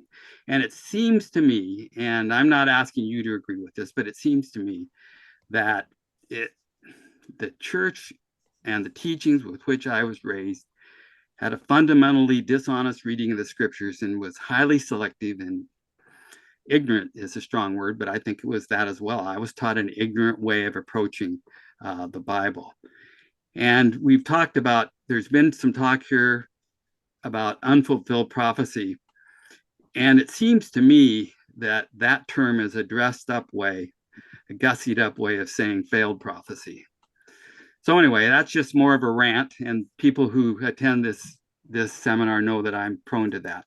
But if you have any comments about it, I'll welcome them. Well, I may be a little more charitable about the the historic or traditional kind of interpretation that's gone on within our faith community. I think partly it's Adventism, as we have experienced it, Sabbatarian Adventism, grew out of Millerism. This was the way the Millerites read it. And as I tried to say, the historicist understanding of these series of century-long prophecies, that was the way of reading this stuff going way back into the time of the early church. So, I mean, there's a sense in which Adventists who were simply seeing themselves in continuity, coming out of, to be sure, this and that, but in continuity with Christianity, in continuity with the Reformation and so on. This was not any different. And so there were people and not only this, but the general public viewed things this way.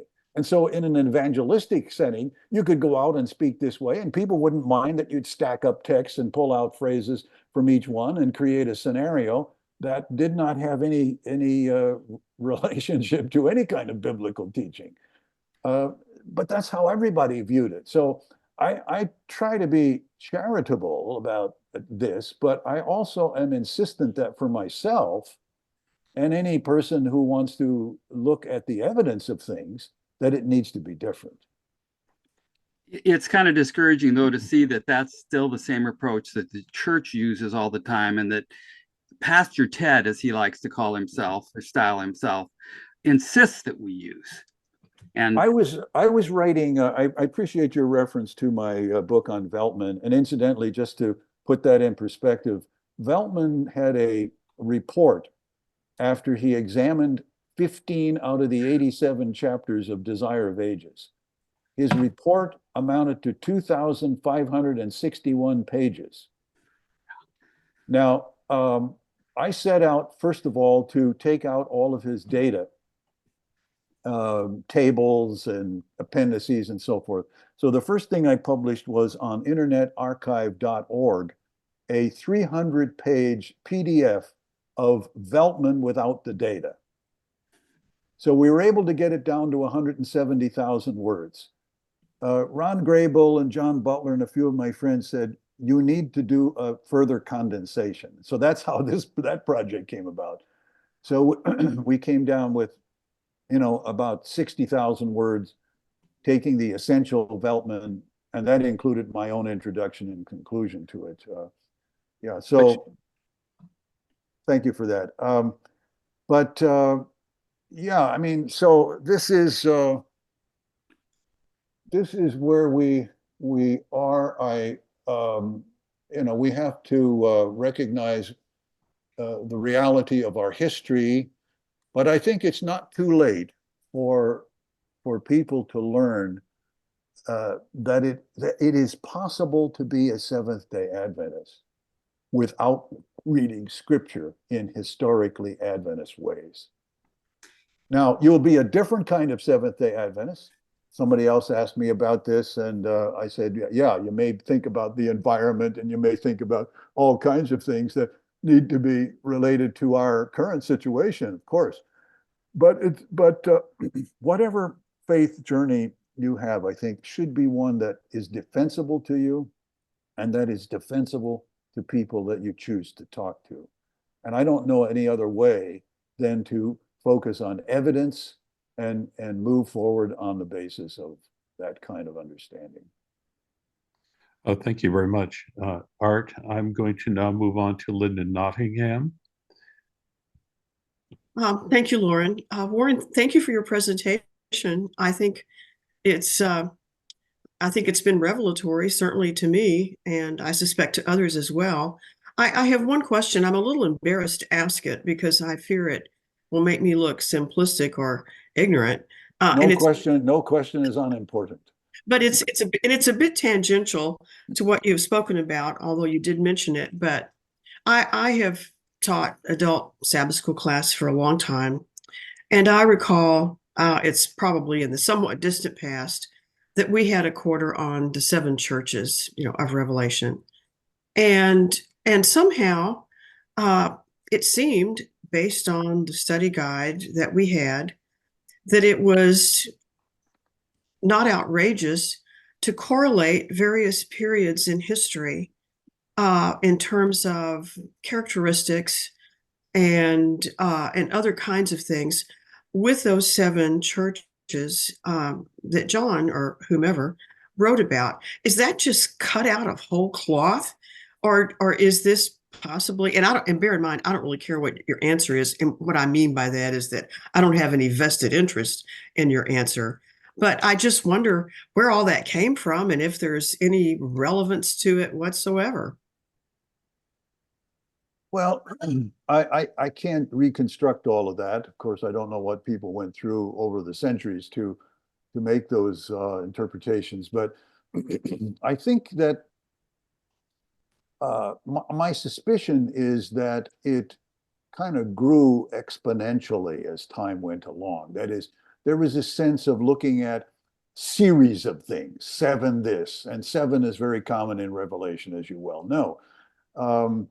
And so once you get on that and begin to think, well, yeah, I'm living way down, long time away from that. And I can see, that there were different stages of evil or good or whatever that took place, political, theological, over time. And so historicism probably did not ever come about as a conscious, rational decision. I think it was probably say, well, we've got all of these series. This must have to do with, certain things, and time is an easy one to deal with. And you've got a lot of time to deal with. If you look back from even the 19th century or the 18th century back to the 1st century, you've got a lot of time to deal with. And surely you can find, these things, particularly if you're selective in the stories that you're reading, selective from these 7 churches. You don't pick out everything. You don't pick out the woman Jezebel, for example, in one of them and say, well, yeah, I think I know who that is. So by being selective and then by having a pattern already established, then it kind of grows, I think. But you still, I think, at some point need to kind of draw a line in the sand and say, does this make any sense? Here's the writer and the readers. Would they have anticipated all of that? And when I see things getting so specific as dealing with the anticipation of Turkey, for example, or the anticipation of the French Revolution, and who and what lay dying in the streets of Paris, then I think enough is enough. There is no way that these people in the 1st century would have had, first of all, they wouldn't have had any understanding. They didn't know France from Galatia, and they nothing about Paris, nothing about the issues of that time would have been aware of, they would have been aware of or had any interest in, even if they were aware of it. Mm-hmm. And so I try then to say, well, what is the rational approach to this? What makes the most kind of sense? And then I think the challenge for us then is to look at it and say, well, yeah, it was about them, wasn't about us, but is there anything that we can learn from it? Yes, I think there is, but not the fact that, at a certain point in time in the French Revolution, they fulfilled a part of of Revelation 11. No, I don't think that's it. But, thank you for that question. I appreciate that. Thank you. Yeah, the night that the bells were allowed to be rung in Paris marked the end of the times and a half of time, according to Uriah Smith. Very specific. Kevin, I'm glad to have you here. How are things in Phoenix? Quite lovely. I mean, the sun is out, the flowers are blooming, getting us ready for the big heat coming in a few months. Exactly. I guess I was wanting to, but it sounds like you're already sort of hitting the way that I was going to ask about, where what I've found helpful is understanding things like, Matthew 24 lists all these signs of the end. Revelation has all of these things happening, talking about end times. Well, in Matthew 24, it goes down this whole big list, and then it comes and it says, but the end is not yet. So I've sort of taken that, okay, these are sort of archetypes. Yeah, there's always going to be another war coming, for instance, wars and rumors of wars. But so this is something the church has to deal with, is how do you deal with a war if you're caught up in the middle of it? Okay. But that doesn't mean that, the Jesus is coming in the clouds, on Tuesday. And so I've taken a view more of Revelation, at least it describes something to, like you say, the first century Christians, but it also described archetypes that repeat throughout history. The proverb or whatever, that history repeats itself, or it doesn't, but it comes back around similar. So you've got these things that go throughout history. It's easy to pick and choose and set up whatever, but that's not really the point, because you can do that with any set of data. If you had a good historical record from the Babylonian Empire, you could probably find points in there that match up to the various points in Revelation, but that happened all beforehand. So, I think the value is in being able to recognize, like the Church of Philadelphia, there's a phase in a church where, we manage to actually love and care for each other and not descend into bickering over things, or, phases where we're kind of split between hot and cold or not, or things like that. And this can somewhat inform our Christian experience and growth. Because, where I'm at, my end of time is coming with, probably in less than 50 years. I'm at the age where I know I will not be around in 50 years, barring Jesus actually coming sooner than that. So everyone's end of time is coming soon. Anyway, I just wondered if you had any thoughts on seeing the archetypes that the various symbols in Revelation represent. Like, you've got a beast, and yes, that may have been Nero, but it could also be Caligula. It could sometimes have been a pope. It could be, Hitler or some of these other horrible historic figures. And it's just sort of a symbolic language to try and somehow process these kind of events. Yeah, I think, Kevin, that's a good way of looking at things. Excuse me. When you get at the distance that we are from the original materials that we're considering here, I think that's an appropriate way of looking at things. So, well, I'm not looking for moving from the back to our trumpets again, moving from the fourth trumpet to the fifth trumpet, or the second saxophone to the third saxophone, or whatever. It's that's not the point, but the fact that there is conflict, political, religious, whatever the case may be, challenges that occur within a group, outside the group, and so forth. I think there are things that one can learn from a text like Revelation. That is true. It is also interesting. You mentioned Matthew 24 and these signs and the end time, and so forth. Matthew 25 actually is a continuation of that. And it starts with a parable. Now, this is a parable that was the most important parable and among the most important biblical texts to the Millerites. It's the parable that we typically call the parable of the 10 virgins. I like to call it simply the parable of the 10 girls. And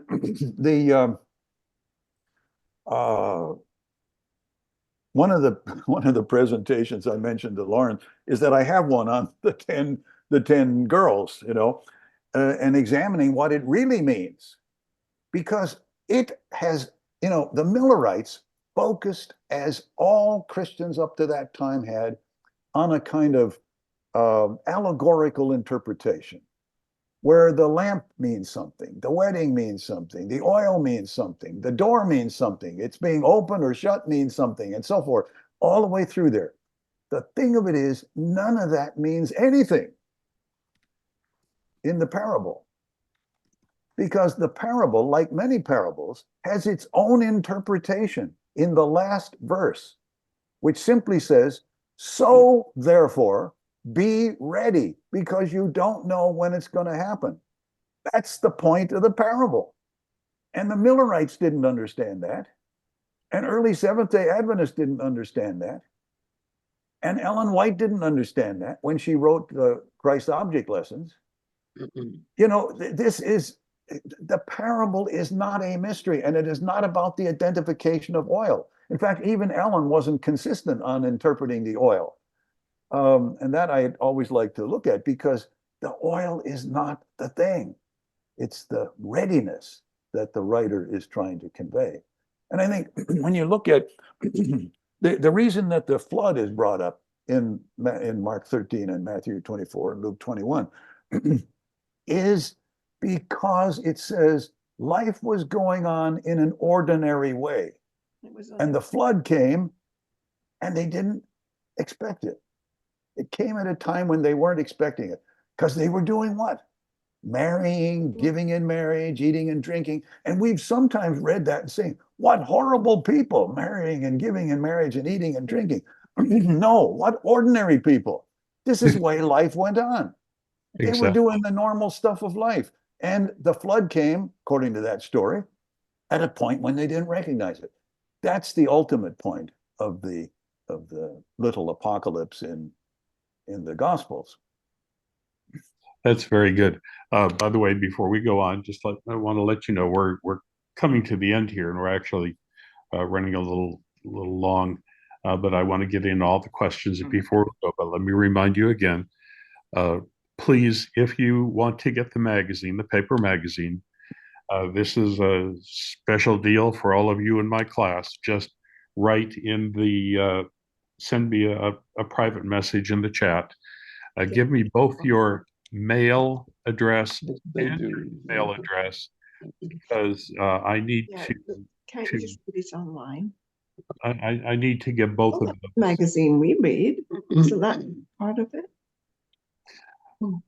Okay, Jerry, your turn. Okay, well, just a couple of things, Warren. Since you said we'll ask Jerry, because I was a student of yours.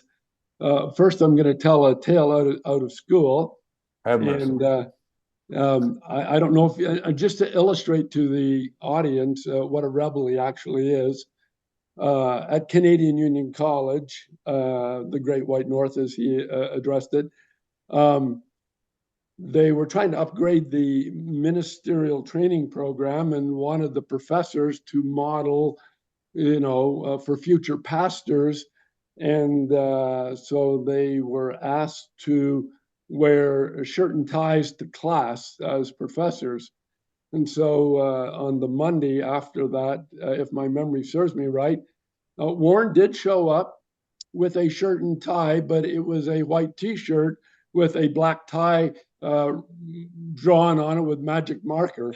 So I don't know if you remember that, Warren, but anyhow, the next thing, for those of you who are enjoying what you've heard today, I had the privilege not only to sit at his feet for 2 years, being Greek classes and New Testament theology classes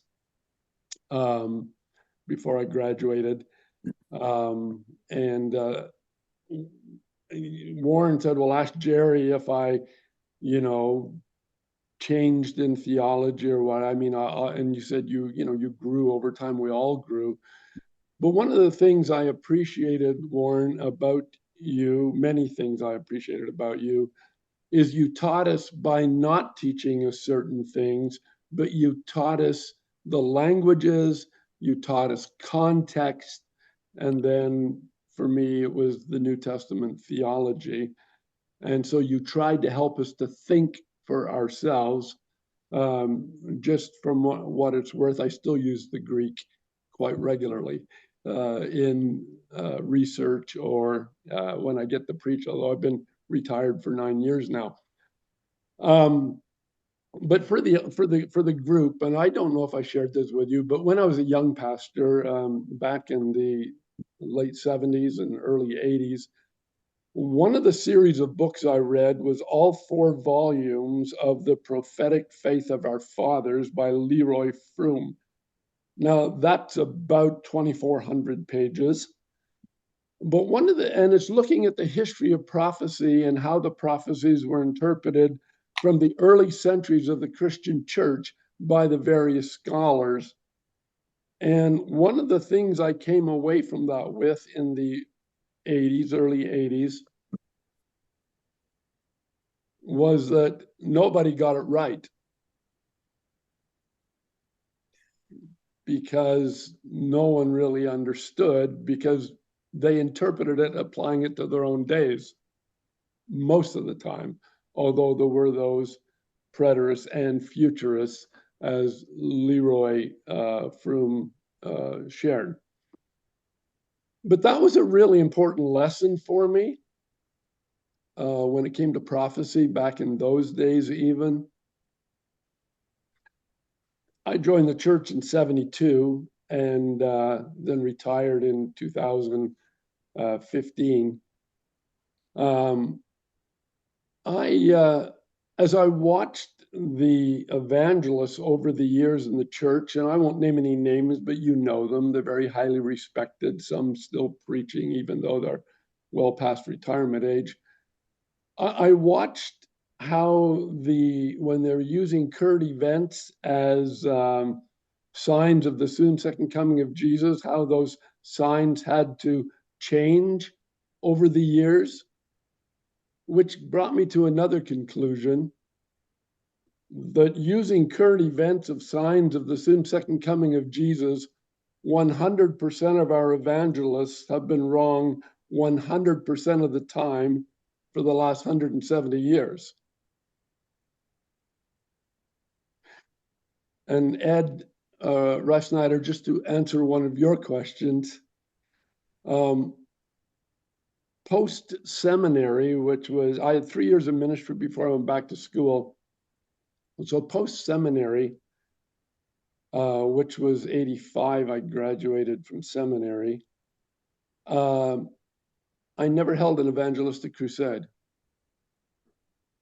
I had lots of baptisms over the years, but I never did an evangelistic series. I just focused on biblical preaching, exegetical preaching, and did a lot of Bible studies. And so I didn't focus on what we consider the three angels message. But yet, for all intents and purposes, would have been considered having a very successful ministry over the years. So it could be done. Thank you, Jerry. Jerry, I put the camera there. I just see Kathy in there, right? So good to see you. Thank you. Good to see you. Good comment, Jerry. I have often bragged that I never preached a scary eschatological sermon in my entire ministry. And I'm very glad to say I never preached about the Catholics, nothing like that, or persecution or anything like that. And I got away with it, but barely. Yeah, one little anecdotal thing that the audience might find interesting. When I was asked to work on an evangelistic crusade before I went to seminary, the young pastors were invited by the conference president in the Maritime Conference to come to Halifax and help. And so when the conference president / evangelist was doing our health message, he got into 1 Corinthians chapter 3, verse 16 and 17. Do you not know that you are the temple of God, and if you destroy God's temple, God will destroy you? And thanks to being taught context in college, I said to him after the audience had left, I said, you took this text completely out of context. That's not talking about about the human body for a nanosecond.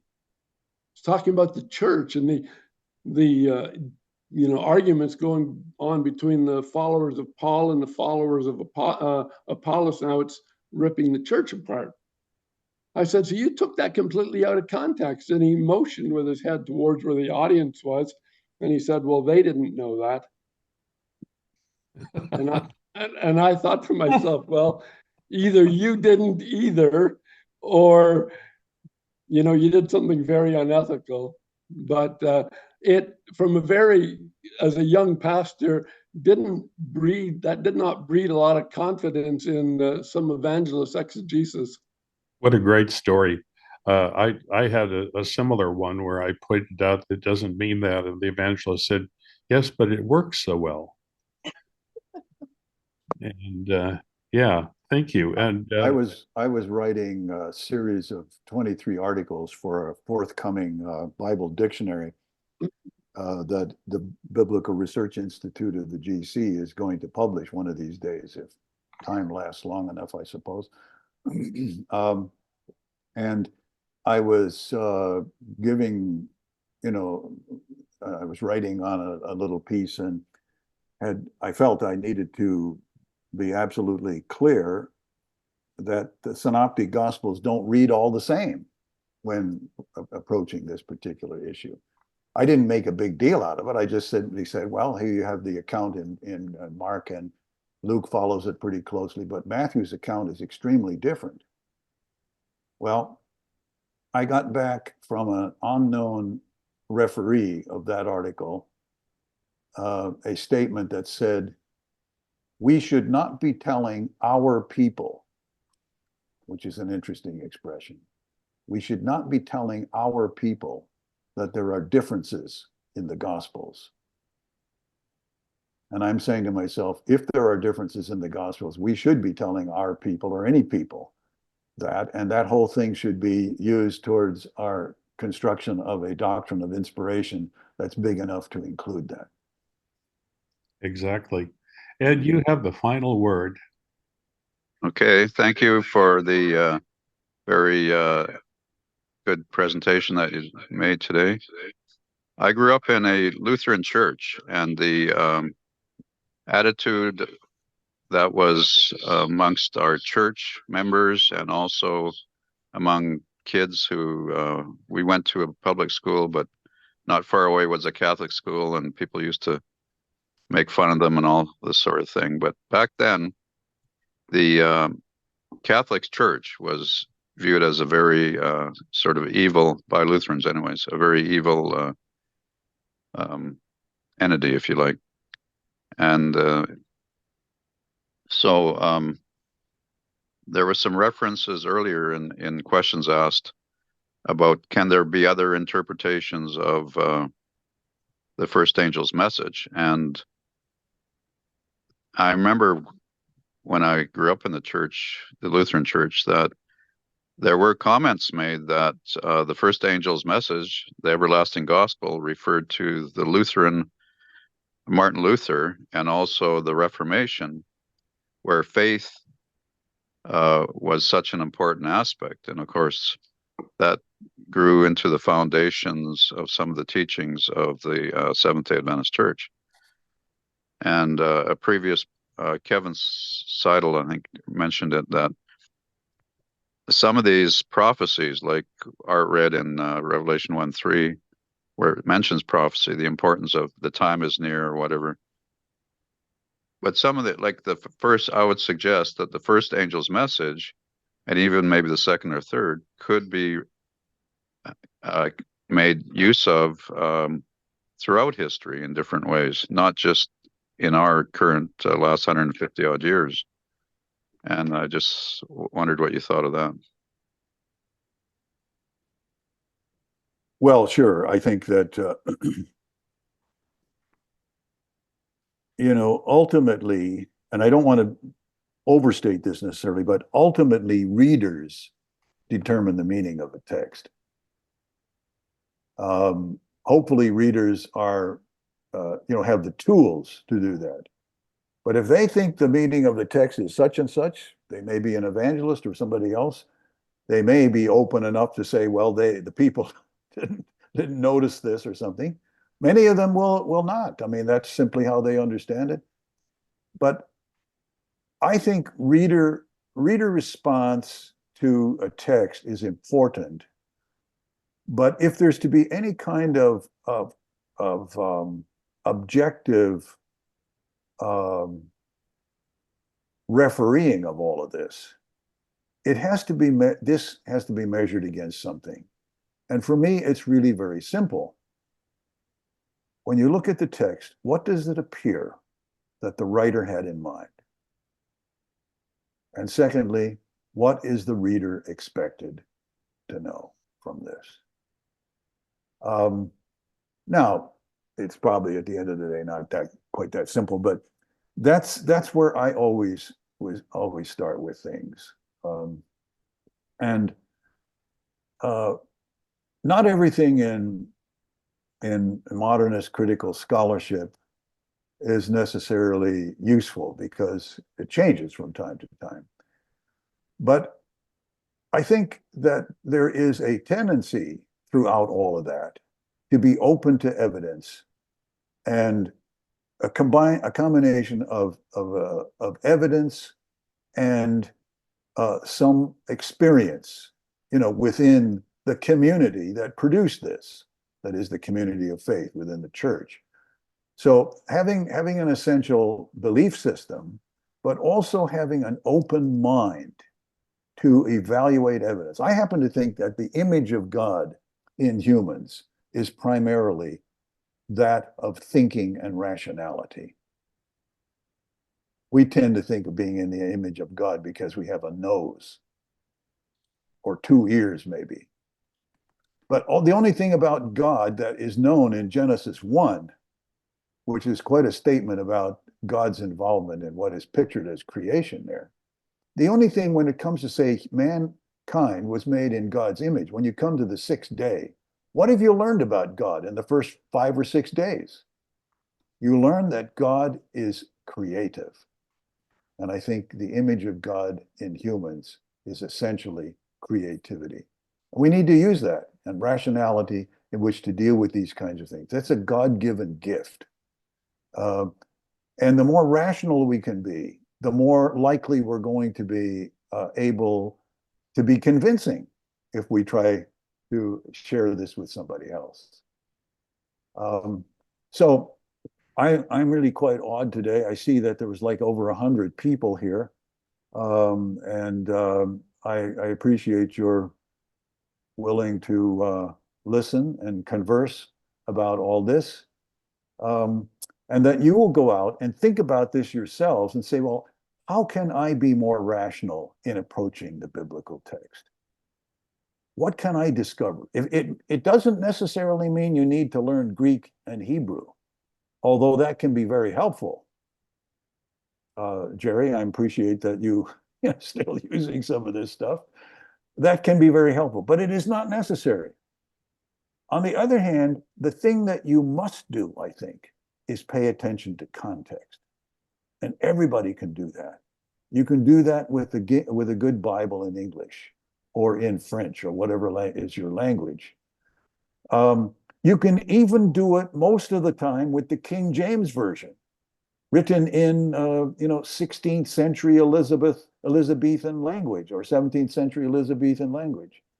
Now, sometimes that kind of leads you astray because the underlying Greek and Hebrew text may not be as accurate as they should be. But 9 times out of 10, you can come up with appropriate understandings of Scripture by simply reading whatever text you have in context and being sensitive to what you find. That's the most important principle, I think, for biblical interpretation. Thank you very much. This was a marvelous class.